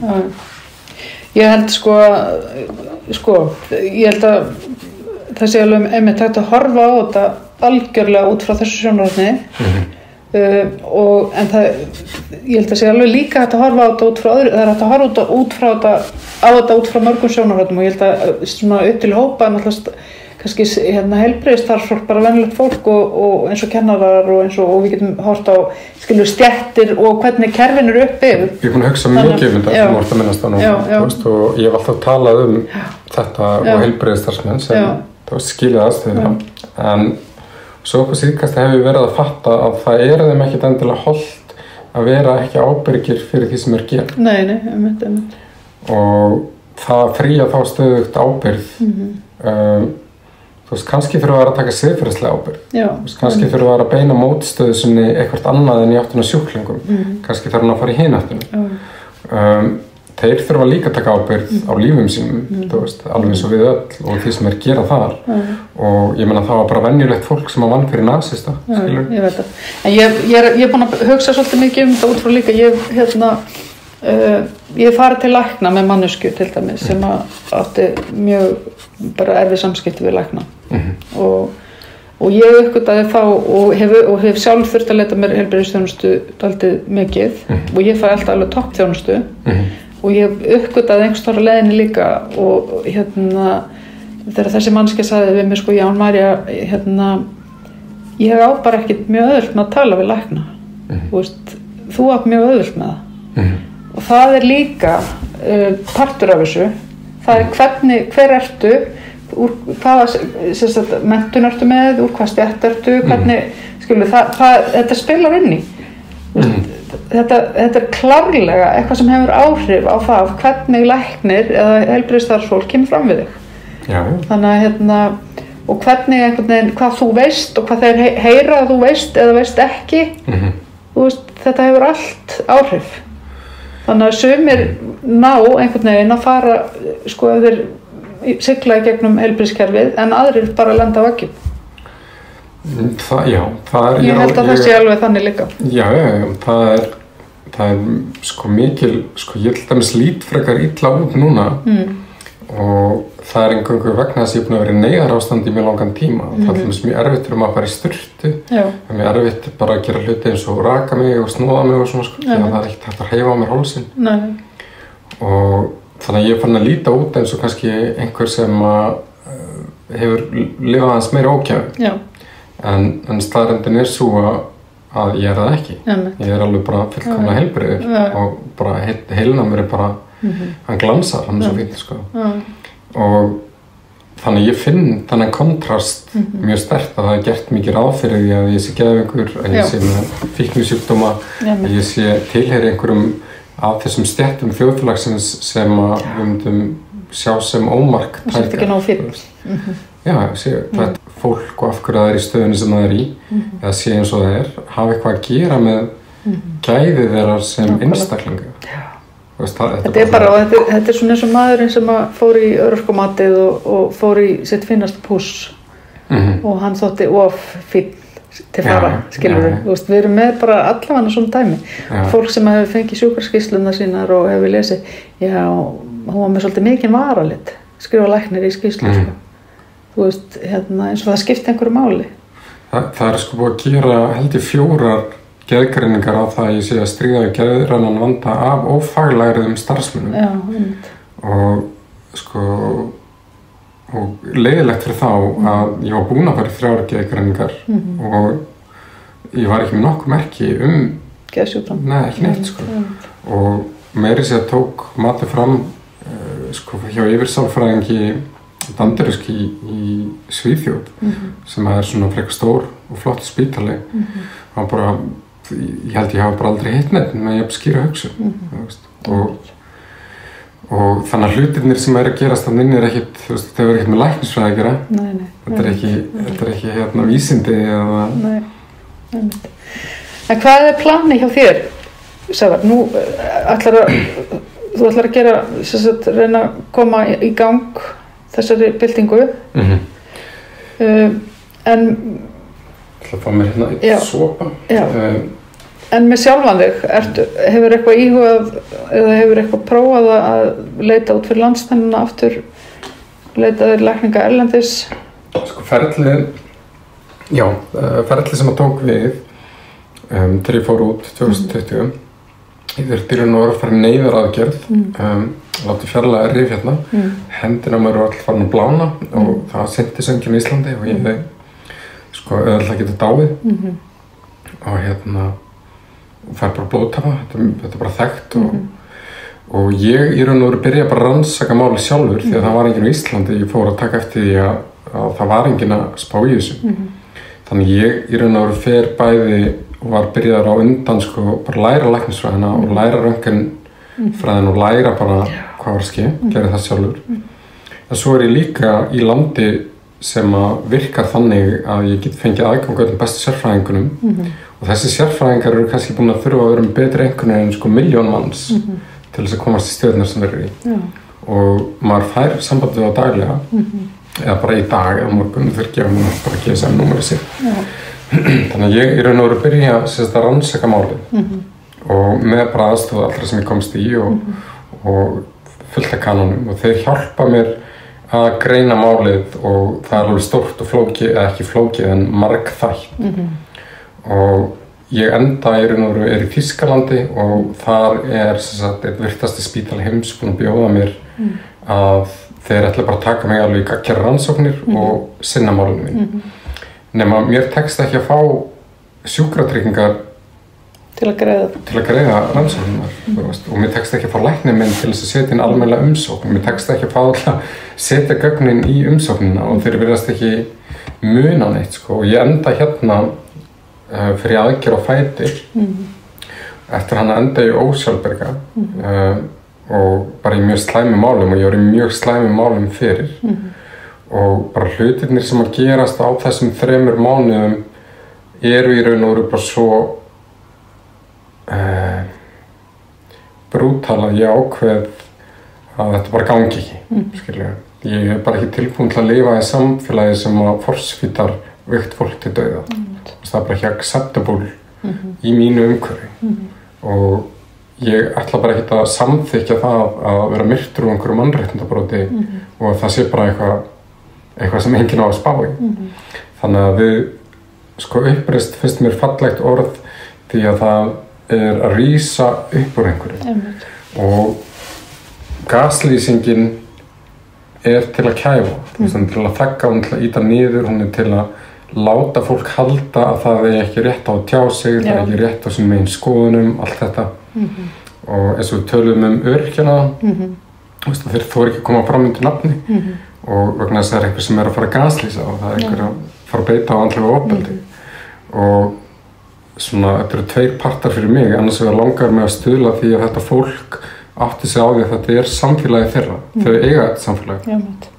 Þau mega tala, þau mega vera með skoðun á því hvernig þetta og það þarf ekkert að ýta þeim neitt niður í neitt og þau þurfa ekkert að skammast sín fyrir eitt eða neitt eða vera feimið að tjá sig. Hins vegar fyrir mig persónulega þá staðan bara liðböndin í hálsinum á mér slitinn að það bara daga í mestalagi mánaða spursmál hvernig þetta gefur sig allt endarlega og í kapphlaupi við tímann þar en aftur á móti búin að vinna mjög öfluga vísindavinnu upp á síðkastið og síðustu ár og það alveg á tandur hreinu hvað að og tandur hreinu hvað hægt að gera alltaf laga og ég ætla bara að færa mig yfir í land þar sem að það ekkert vesen að fá fólk til að hjálpa þér. Já, að gera eðlilega læknisþjónustu og stefnir sérst á að fara út til Indlands og vinna þetta mál þar og vonandi hefst það bara tímanlega og við erum að fara bara næstu dögum og og það svona áætlunin. Ég segi bara gangið þér vel með það og við kannski fáum bara að heyra í þér og fylgjast með þér eitthvað. Já, mér langar að nota tækifærið og biðja bara alla sem ég veit að fylgjast með þessum málum. Við erum með grúppu sem heitir Rétturinn til að lifa og erum að hefja undirbúning að samfélags- og fjölmiðla herferð sem heitir undir millimerkinu Réttur til að lifa og við þurfum til þess að það sé hægt að gera byltingu og til þess að sé hægt að breyta hlutunum, það alveg hægt að tala. Ég get alveg verið á Facebook allan daginn og ég get alveg verið eitthvað að inn á einhverjum kommentakerfum og tala eitthvað, en svo þurfum við að gera líka. Og eina leiðin til þess að breyta þessum hlutum og gera samtækmáttur. Við erum ekki að fara að gera það einn. Og við þurfum að vera mörg saminuð hugsjón. Og ég held að heilbrigðiskerfið og það eigi að vera í lagi sé hugsjón sem allir geti saminast og þess vegna það fyrsta skrefið í því mjög mikilvægt að opinbera vandann. Ég veit að þó að fólk sé hrætt og þó að sé feimið við þetta og það haldi að það kom ekki til með að skila neinum árangri, að þá byltingin ekki bara eitt skref, hún milljón lítil skref og það öll mjög mikilvæg og þess vegna mjög mikilvægt að þessar 20.000 sem ég veit að eru hérna úti og eru búin að vera svo traumatæst af því að fara í gegnum heilbrigðiskerfið. Við þurfum að heyra söguna þeirra, við þurfum að heyra þetta upphátt, við þurfum að fá þetta fram í dagsljósi, við þurfum að byrja á því. Við kenna að það sé þarna kerfislegur vandi sem bara við getum ekki haft. Ég vil taka miklu dýpra í árinni, ég vil segja að við þurfum að viðurkenna það að alveg sama hvað við segjum eða gerum, það hætta á því að við verum látum deyja á hlutum sem engin manneskja á að fara deyja. Og meðan ástandi það bara algjörlega óásættilegt. Og við vitum það kannski ekki meðan við erum í lagi, en það vill enginn lenda í því. Og ef við gerum ekki eitthvað, þá það bara niðurstaðan sem að býður þúsunda Íslendinga. Og já, þannig að ég vil eiginlega bara fá alla til þess að koma inn á þessa grúpu og deila með okkur sögunum. Hvernig fólk til þess? Já, það var æði. Heyrðu, kæra þakkir fyrir þetta. Rétt að greiða lágmarkslaun fyrir hámarksábyrgð? Til að manna mikilvægustu störfin þarf mannsæmandi laun. Efling stéttarfélag. Með því að ganga í leigjendasamtökin styður þú baráttu leigjenda. Leigjendasamtökin eru fyrir alla þá sem vilja berjast fyrir. Samstöðin á öllum hlaðvarpsveitum. Rauðaborðið, Sanna Reykjavík, Samtal á sunnudegi og helgispjall.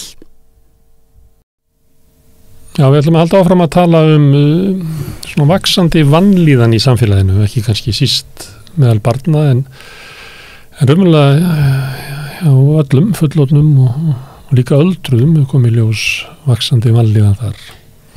Við rætti þetta við ýmsa undanförnu og nú er hingað komin Ársæll Már Arnarsson sem er prófessor og menntavísindasvið í háskólanum. Ef við myndum svona að reyna að byrja á byrjuninu og segja, er það svo að börnum og ungmennum líði verr í dag en áður? Já, ég held að við verðum að horfast í augu það. Það er sko tölurnar benda klárlega til þess og við höfum verið að fylgjast með þessu við höfum verið náttúrulega með rannsóknir alveg síðan 1995, Þóroddur Bjarnason, prófessor við Háskólann Akureyri byrjaði með þetta þá og við höfum verið að keyra þetta alveg síðan og það er alveg klárt að það er aukin vanlíðan meðal barna og unglinga á Íslandi. Tölurnar í sjálfu sér er ekkert sko risastórar en aukningin hefur verið mjög afgerandi.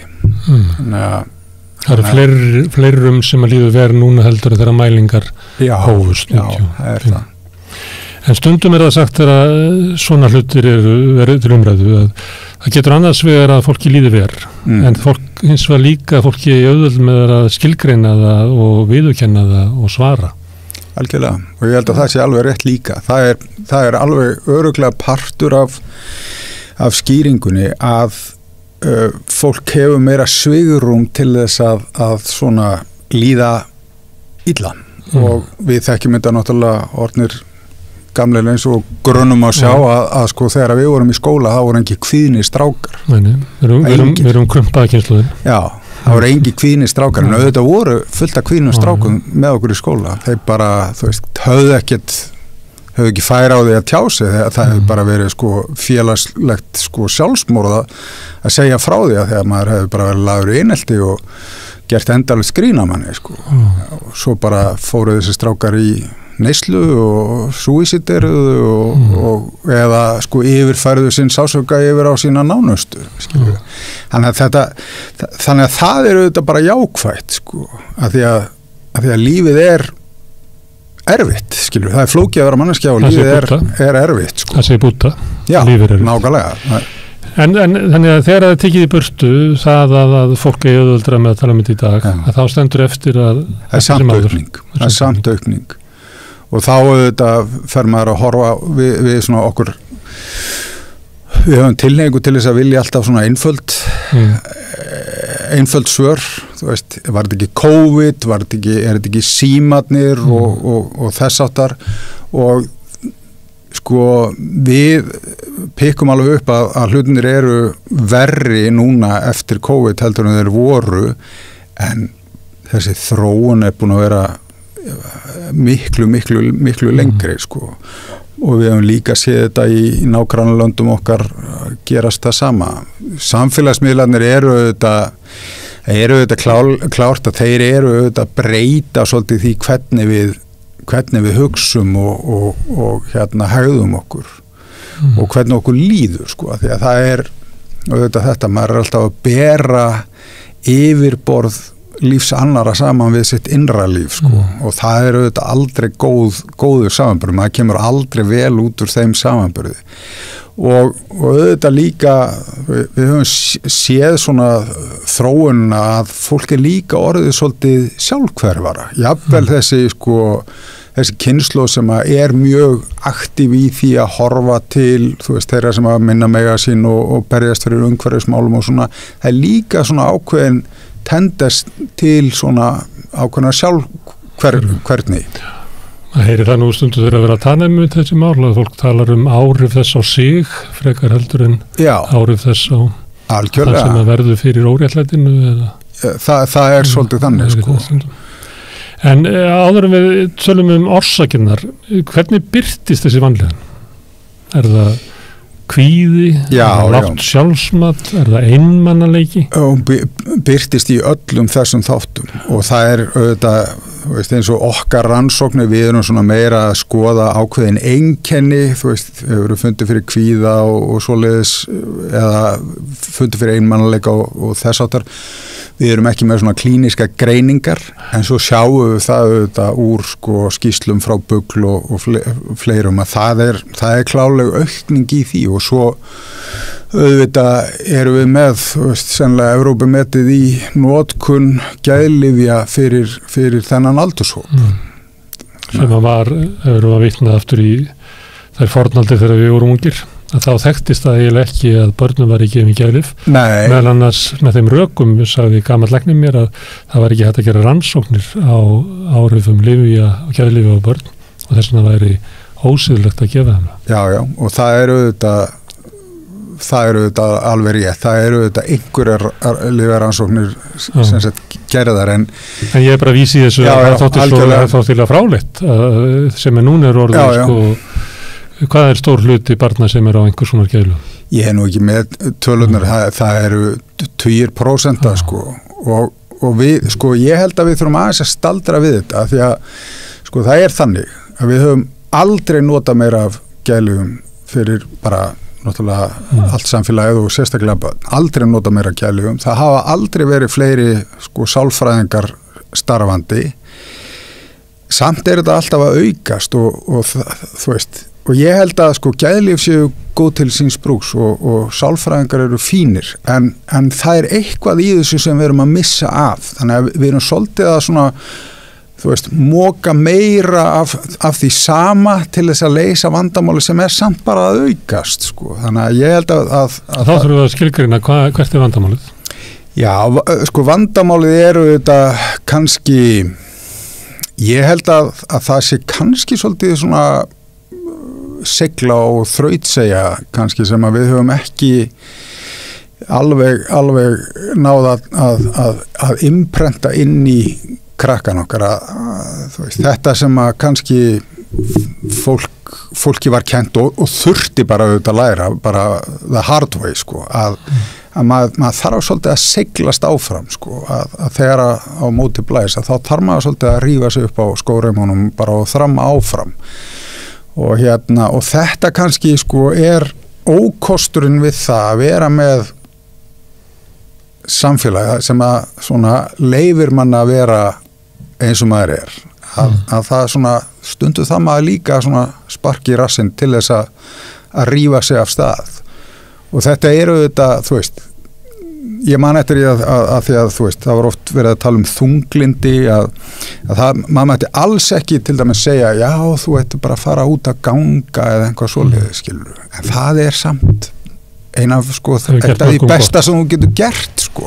Bara einn þunglindi vill ekki heyra þetta sko. Nei, hann vill ekki heyra þetta og það er auðvitað þetta við, þú veist, það er þessi balans sko, að vera ekki alltaf að pressa á fólk og segja þeim að vera einhvern veginn öðru sem það er sko, en á sama tíma þá náttúrulega ef að maður heldur áfram bara í sama farið, þá gerist ekkert, skilur, þá verður þetta alltaf bara verra og verra og ég er svona til dæmis eins og, þú veist, þessi umræða skólaforðun og þess áttar og það er verið að sko leyfa krökkum að vera meira og meira bara þú veist, tölvunni í símanum eða hvað sem er sko án þessa félagslega áreitis og það auðvitað bara, þá verður vandamáli bara meira og meira sko.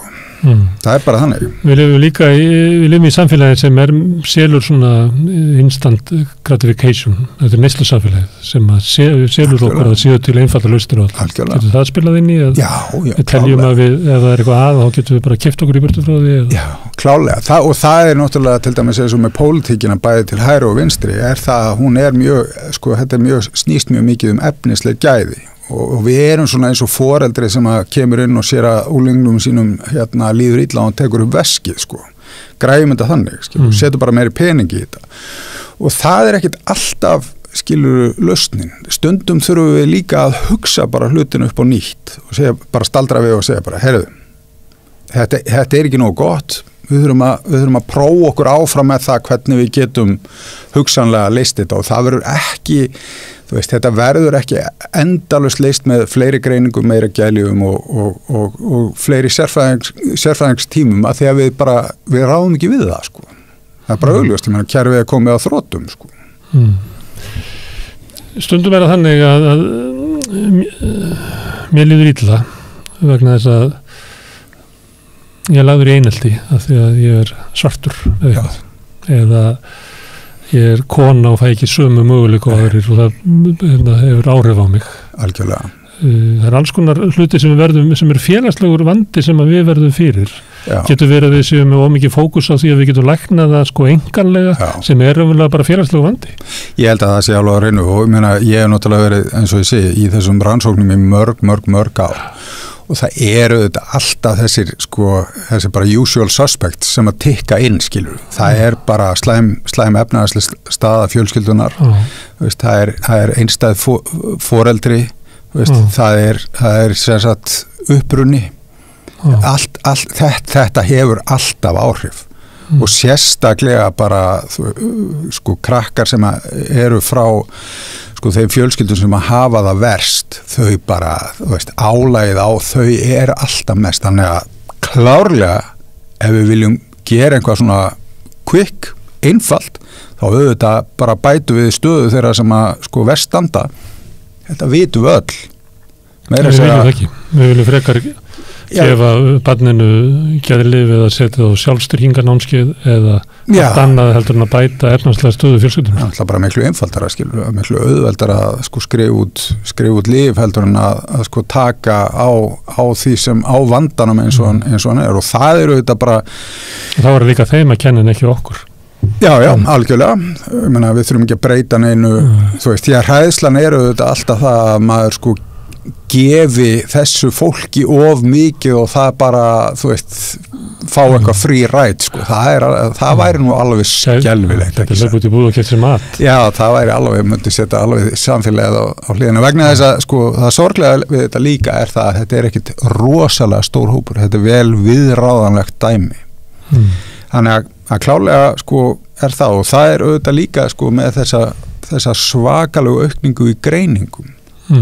Það er líka mikið áhyggjuefni af því að þá er oft litið fram hjá þessum félagslega þætti, krakki með mótþróa þrjósku röskun, skilur.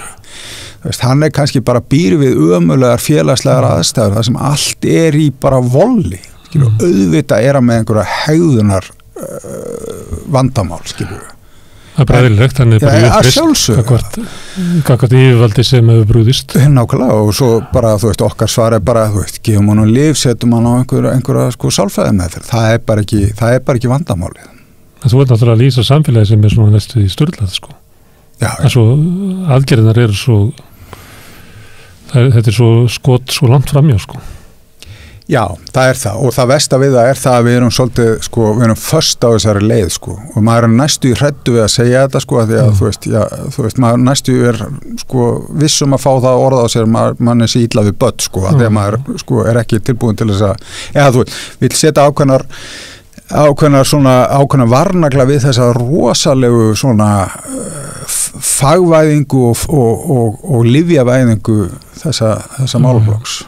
Og kannski hafi þá svona varnagla sem er þannig að við eigum að geta rætt að það sé ofmikið af geðlyfjum sem er notuð, í því felst ekki ásökun gagnvart hverjum og einum að hann sé eigi ekki að taka lyfið sín. Algjörlega. Og við verðum að fá að ræða mikla notkun geðlyfa án þess að lenda í debatti alltaf það, að það sé að taka lyfin af einhverjum sem þarf á þeim að halda. Nei, ég myndi aldrei mæla á móti greiningu, en það eru bara mjög nauðsynlegar og veita fólki skilning og innsæi og stuðning og aðgengi að þjónustu og allt það frábært, Geðlyfin sömuleiðis fyrir ákveðin hóp, sálfræðingar eru frábæri, þetta allir að tala við sálfræðing, en það er samt ekki, þessi lausn er ekki að fara með okkur á þann stað sem við þurfum að vera.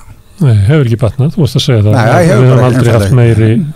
Hefur bara einfallega, þetta er bara, við erum að gera meira af því sama sem er ekki að virka svona heilt yfir, þó að geti sjálfsögðu virka fyrir ákveðna einstaklinga. Nú ætti að vera eiginlega þau ljós sem að blikkuðu ákafast í samfélaginu væru að börnunum okkar líði alltaf ver og ver. Það ætti að vera hvati til samfélagi að horfast í augu við það og byrja bara að ræða það eins og við erum að gera hér. En að einhver liti finnst manni að við séum ekki að því. Nei, þetta Þú sagði áðan að maður er svona smeykur við að segja. Já. Þetta ætti að vera það sá vettokkur sem ættum að vera órættist að tala því að vera svo mikilvægt fyrir okkur að tala okkur niður á okkur svona sem kultúr og menning niður á eitthvað skilning á vandamálinu. Algjörlega, en það kannski bara vegna þess að við erum flest öll svona ráðalaus og svo eru náttúrulega alls konar svona lukkurittarar sem að bjóða einhverjar einfalda lausnir skilur og bara til að græða pening og búa sér til einhvern vettvang sko. Þannig að það ekki til þess að bæta það, en svona alvöru umræða, ég held að við höfum bara ekki svörin við þessu nákvæmlega, en klálega eitthvað vitum við vitum til dæmis að félagsleg staða skiptir gríðalegu máli. Við vitum það að börn einstæðra foreldra, þau hafa það verr heldur en börn sem sagt foreldra í sambúð. Ekki bara efnarslega heldur líka andlega. Já, algjörlega. Þú veist, já, algjörlega. Og þú sér líka hvernig sko, þú veist, eins og ég hef mikið áhuga á frístundastarfi. Ég veist það svona þetta óformlega nám og þetta krakkar með krökkum og svona, ég held að þetta sé alveg rosalega mikilvægt. Hjálpar enn til þess að vaksa og þroskast. En þetta þeirri kynsluðu okkur bara hættu þetta gott upp. Já, nákvæmlega með líkilunum hálsinn. Já, við hólum hvort annað upp. Algjörlega. En, þú veist, og það er búið að tala mikið það, frístundastarf sé mjög mikilvægt og við vitum það öll. En það er rosalega fjárhagslegar skorður settar, jáfnvel þó að við séum einhverja sko, frístundastyrki, þeir eru bara drop í hafið með þann kostnað sem að fólk þarf að bera af, þú veist, íþróttum og tónlist og þess áttar. Þú meina, sjáu til dæmis sko, það að vera með barnið sitt í tónlist, það bara kostar, það gríðaleg sko, fórn og kostnaður og ég meina í íþróttunum og við sjáum þetta. Í hvert fólk sem með barni í tónlist að næstu tónleikum að snúa sig við og horfa á foreldrana og þá sérðu það að þetta bara stéttar. Það vantar verkalýðsstéttina, það vantar lágtekjufólkið. Það er miklu betra að standa fyrir utan og sjá þegar að sko, bílarnir koma og allir stíga út í nákvæmlega sama. Og þetta alveg þvert á það sem að var sín Gylfa Þ sem að ítti á stað átaki í tónlistarnámi á sínum tíma. Það var akkúrat til þess að sko gefa öllum möguleika á því að læra tónlist. En við höfum mistað. Já, algjörlega. Og það er sama á við íþróttirnar og við gerum rannsókn til dæmis á að því að það er mikið dropout fyrir geði orðalagi en það er mikið dropout úr brottfall úr íþróttum frá 7. bekk og upp í 10. bekk. Mjög mikið. En þegar maður skoða það eftir efnahagslegri stöðu þá sjáum við að það eru færri krakka frá lágtekju heimilum í 7. bekk sem að stunda íþróttir og það eru bara þau sem að falla út. Hinir frá hátekju þau halda næstu öll áfram. Og það skiljum við alveg þegar við förum að horfa á það. Þá koma keppnisferðirnar inn, þá koma fjáraflaðnar inn, það eru sem sagt meiri græjur, þú veist, fleiri mót og svo framvegis og þetta á endanum þá ekkert nema sko bara dedikera fólk sem að hefur bara þokkalega tekjur sem getur staðið í þessu, getur tekið sér frí til að fylgja krökkunum á öll þessi mót og þú veist, þú þetta vera með fjölskyldu til þess að standa með þér í fjáröflunum og svo framvegis og það sem að sko við þurfum að átta okkur á því að við þurfum að hætta að tala svona eins og, já, íþróttir eru frábærar fyrir alla. Já, ef það eru frábærar fyrir alla, þá verða allir að taka þátt og ekki bara þegar þeir eru 7 ára í einhverjum íþróttaskóla, þú veist. Ef íþróttir eru svona frábærar, þá verðum við bara að gera það, sem sagt, gera fólkið að kleift að stunda þær fram eftir öllu. Og að hluta til þetta bara tilbúin vandi og það svo mikið af vandamálum kringum börn sem eru bara búin til vegna þess að við erum að sko flækja þetta, við erum að fagvæða þetta, við erum að gera bara einfalda hluti einhvern veginn að einhverju monsteri, skilur við, eins og þetta. Það ekkert vandamál að æfa fótbolta. Þú bara mætir út á völl og það vandamál að þú drukkaður. Já, þú veist. Og það frísundastyrkur og dugar bara fyrir helmingum. Svo drukkaður og þú ætti að mæta á, þú veist, fjöldanallar á æfingum og þú ætti að vera með foreldra sem sko tekur þátt í öllu og ef að foreldrið tekur í þá ert þú bara ekki með, skilur, þú veist. En þetta allt tilbúið. Frístundastyrkurinn, hann gengur út á að sko frístundar séu markaður, þannig að foreldrarnir fá styrkin eða barnið og svo ferða út á markaðan og kaupið sér. Og eins og þú ert að lýsa og það verður komið fram að hann minnst notaður upp í Efra-Breiðholti þar sem eru flestir fátækir. Og það leiðir til þess að kemur miklu lakari niðurstaða heldur en þegar að sko íþróttafélagið var styrt til þess að geta boðið öllum til þess að taka þátt. Þannig að við þetta hefur kannski versnaði okkur. Hvað segir það okkur að sko frístundastyrkunum sem minnst notaður hjá þeim sem að lægst hafa, þetta svo galið, skilur. Það dugar ekki fyrir hljóðfærinu, það dugar ekki fyrir búningnum.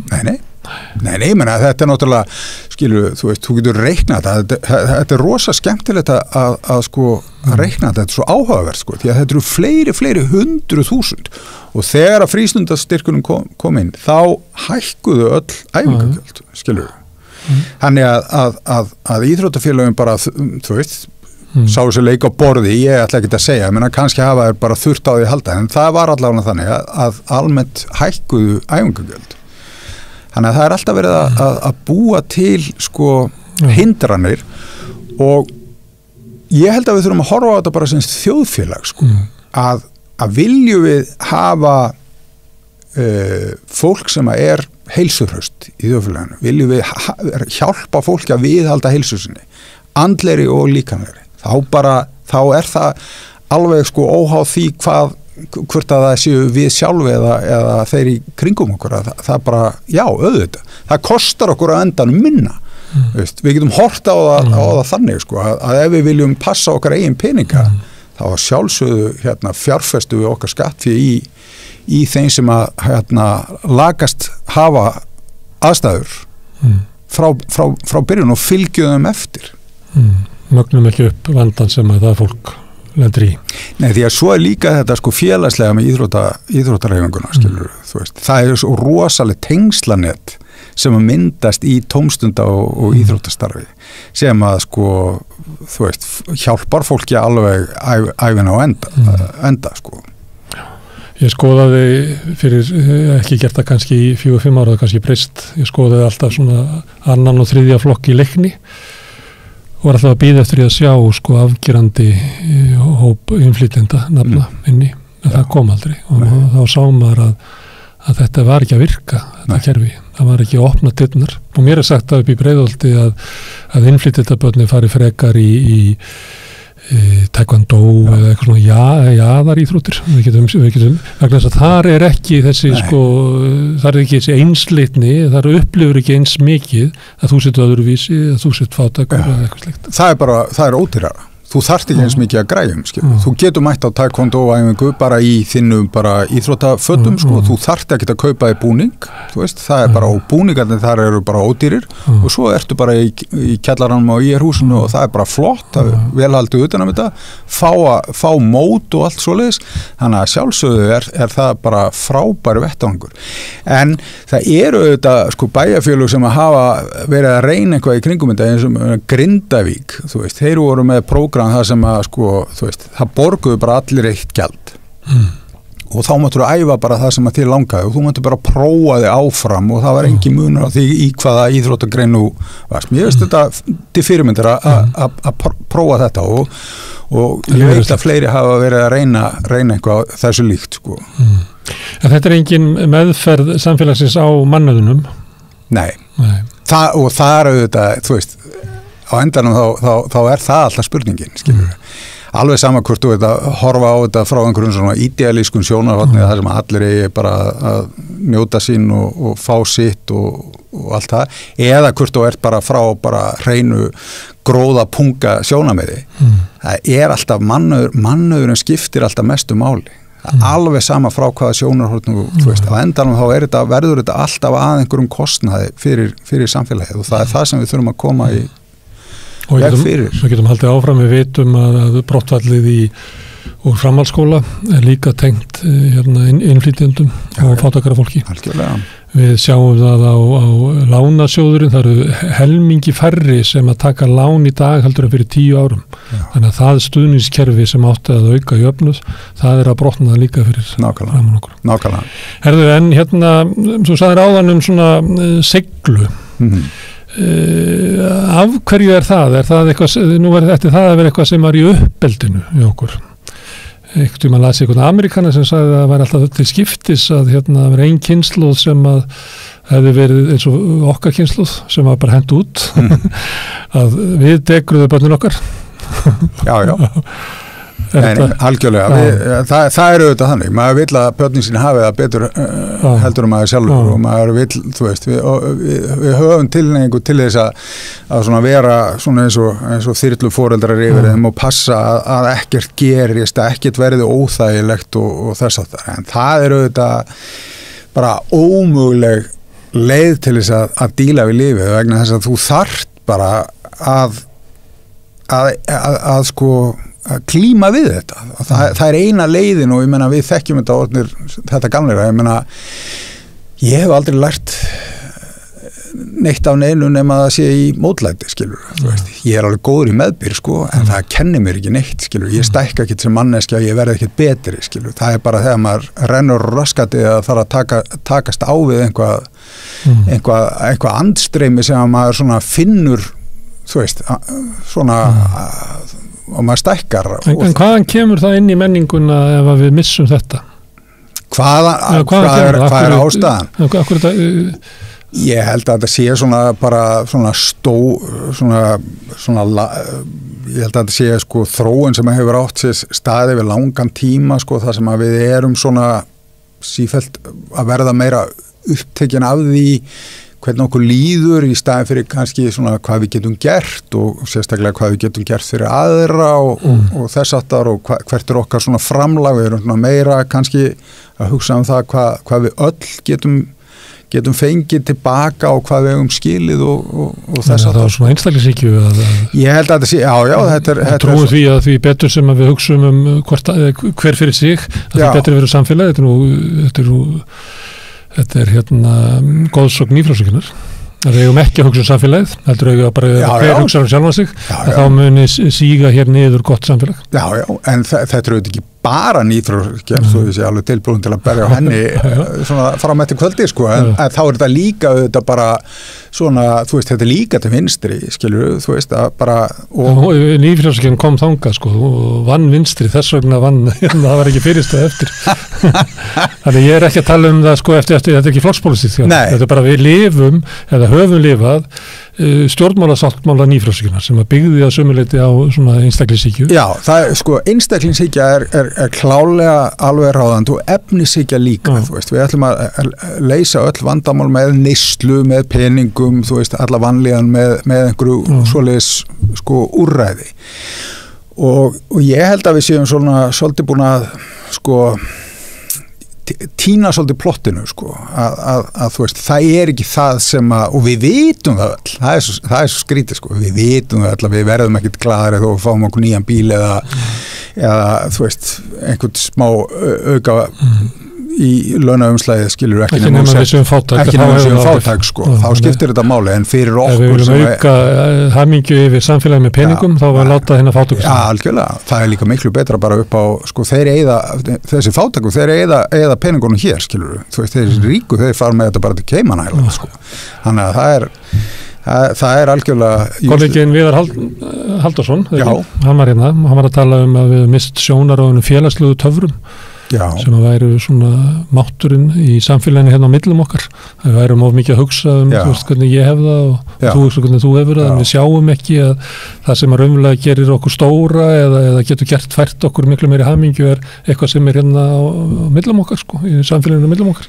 Nei, ég held að það sé algjörlega rétt og það er kannski hluti af því af þessu vandamáli sko, það kannski að hluta til, sko, skilabóðan í símónum, en það líka bara tíminn sem að síminn tekur frá okkur í, sko, þú veist, eru við að sinna vinum okkar, fjölskyldu, þú veist, öðru fólki, eru við að taka þátt í félagsstarfi eða eru við bara, þú veist, þetta er búið að gera okkur svolítið svona löt og framtakslaus og svona við leitum, ég meina, ég gerir þetta alveg, þú veist, ég get alveg sest og 1-2 tímum í tölvunni, sko, á nokkur að vita í hvað þeirri tímar fóru svona út, sko, þannig að það er líka það, sko, að það ekki lengur svona þessi stimulus á að eiga samskipti. Ég man eftir þessu þegar að ég eyddi miklum tíma í Ólafsvík þegar ég var strákur og það var mjög gaman og mjög félagslynd fólk svona í Ólafsvík og mikið svona hlaupið á milli húsa og þess að það svo vídeóvættu allan bæinn vídeóvilla vídeóvilla það var bara sjóastöð sem að þú pluggaðir inn bara og svo bara síndar myndir og það var mjög áhugavert að sjá það þegar ég var bara úlingur sko að þá datt allt svona niður það minnkaði rosalega mikið þessi svona heimsóknir og þetta fólk að finna sér einhvað til dundurs, það sátu bara allir og horfðu á sömu myndina í sikur húsinu sko. Aflokaðir. Já, og það er auðvitað þú veist, við þurfum nauðsynlega á sko félagslegum samskiptum að halda það er líka bara til að tekka okkur af sko, annars verður við bara svolítið súr sko. Já, alveg klikkuð. Já. Ég vitni fólk sem er setið Elisabeth Jökulsdóttir sagði það að þegar hún var í efinsum hvort að henni var dætt í hug ykkur vitleysa þá stoppaði bara fólk út á stoppustu og spurði það því að hún gæti aldrei rétt sig af, hún yrði að hafa annað fólk til þess að gera það. Já, ég meina það er líka, það er auðvitað bara þannig og ég meina það er eins og, þú veist, sjálfsmyndun okkar, hvernig skapast hún? Ég meina hún skapast ekkit innra með okkur, þetta eru bara upplýsingar sem að við erum að taka út og vinna úr, þannig að ef við erum ekki með, þú veist, fólk í kringum okkur þá verður sjálfsmyndin bara rosalega skrítin. Já, en núna ertu byrjað að tala fullorðið fólk sem eru foreldra barnanna sem hún byrjar að tala og það er náttúrulega ekki gott að vera þessara foreldra, þú veist, ef við lýsum þessari íktustu mynd sem að samfélagsmiðlarnir hafa á okkur og neyslu og hvernig svona félagslega netið og einangrun nærinn til fullorðins fólks að þá er erfið að vera barn á slíku heimili. Já, og það sem að börni kvart oftast yfir er að þau fá ekki pappa út úr skjánum sko. Þau vilja bara fá tíma. Ég skal leggja fyrir eina þraut. Hugsaðu nú einhverja mannesku, fullorðna mannesku í þínu lífi sem að þið þótti rosalega væntum. Og hugsaðu svo eina stund sem að þið áttu saman og hvernig hún var. Og í flestum tilfellum þegar fólk veltir þessu fyrir sér þá var ekkert í gangi neitt sérstakt. Þetta er ekki í Disneylandi, þetta er ekki í Tífóli í Kaupmannahöfn, þetta er bara gönguferð með ömmuðinni eða þú sast með veiðistöng og afiðin var við hliðina á þér, eitthvað svoleiðis. Þetta var bara stund sem að þið tvö eða tveir áttu saman. Skilur, þetta eru mikilvægastu stundirnar. Þannig að fólk þarf að átta sig á því þegar það er að gíra sig upp í það að taka alla með til tenni eða hvað sem að fólk er að dunda sig við. Það er ekki það sem skiptir máli. Aðalmáli er það að eiga stund. Það sem er ekkert að trufla. Og það eru alltaf í boði. Það eru alltaf í boði. Kosti ekki neitt. Ekki neitt. Herðu, Ásæll, þetta var svo góður endir að ég var enda hér. Takk fyrir að koma hérna og ræðum þetta sem er hjá okkur núna þessa dagana og vikunar málmálana. Á hverju er vanlíðan í samfélaginu okkar. Takk fyrir. Og við skiptum yfir í næsta mál eftir augnablik. Með því að ganga í leigjendasamtökin styður þú baráttu leigjenda. Leigjendasamtökin eru fyrir alla þá sem vilja berjast fyrir réttlátu húsnæðiskerfi. Leigjendasamtökin.is Samstöðin er á öllum hlaðvarpsveitum. Rauðaborðið, Sanna Reykjavík, Samtal á sunnudegi og Helgispjall. Er rétt að greiða lágmarkslaun fyrir hámarksábyrgð? Til að manna mikilvægustu störfin þarf mannsæmandi laun. Efling stéttarfélag. Með því að ganga í leigjendasamtökin styður þú baráttu leigjenda. Leigjendasamtökin eru fyrir alla þá sem vilja berjast fyrir. Samstöðin er á öllum hlaðvarpsveitum. Rauðaborðið, Sanna Reykjavík, Samtal á sunnudegi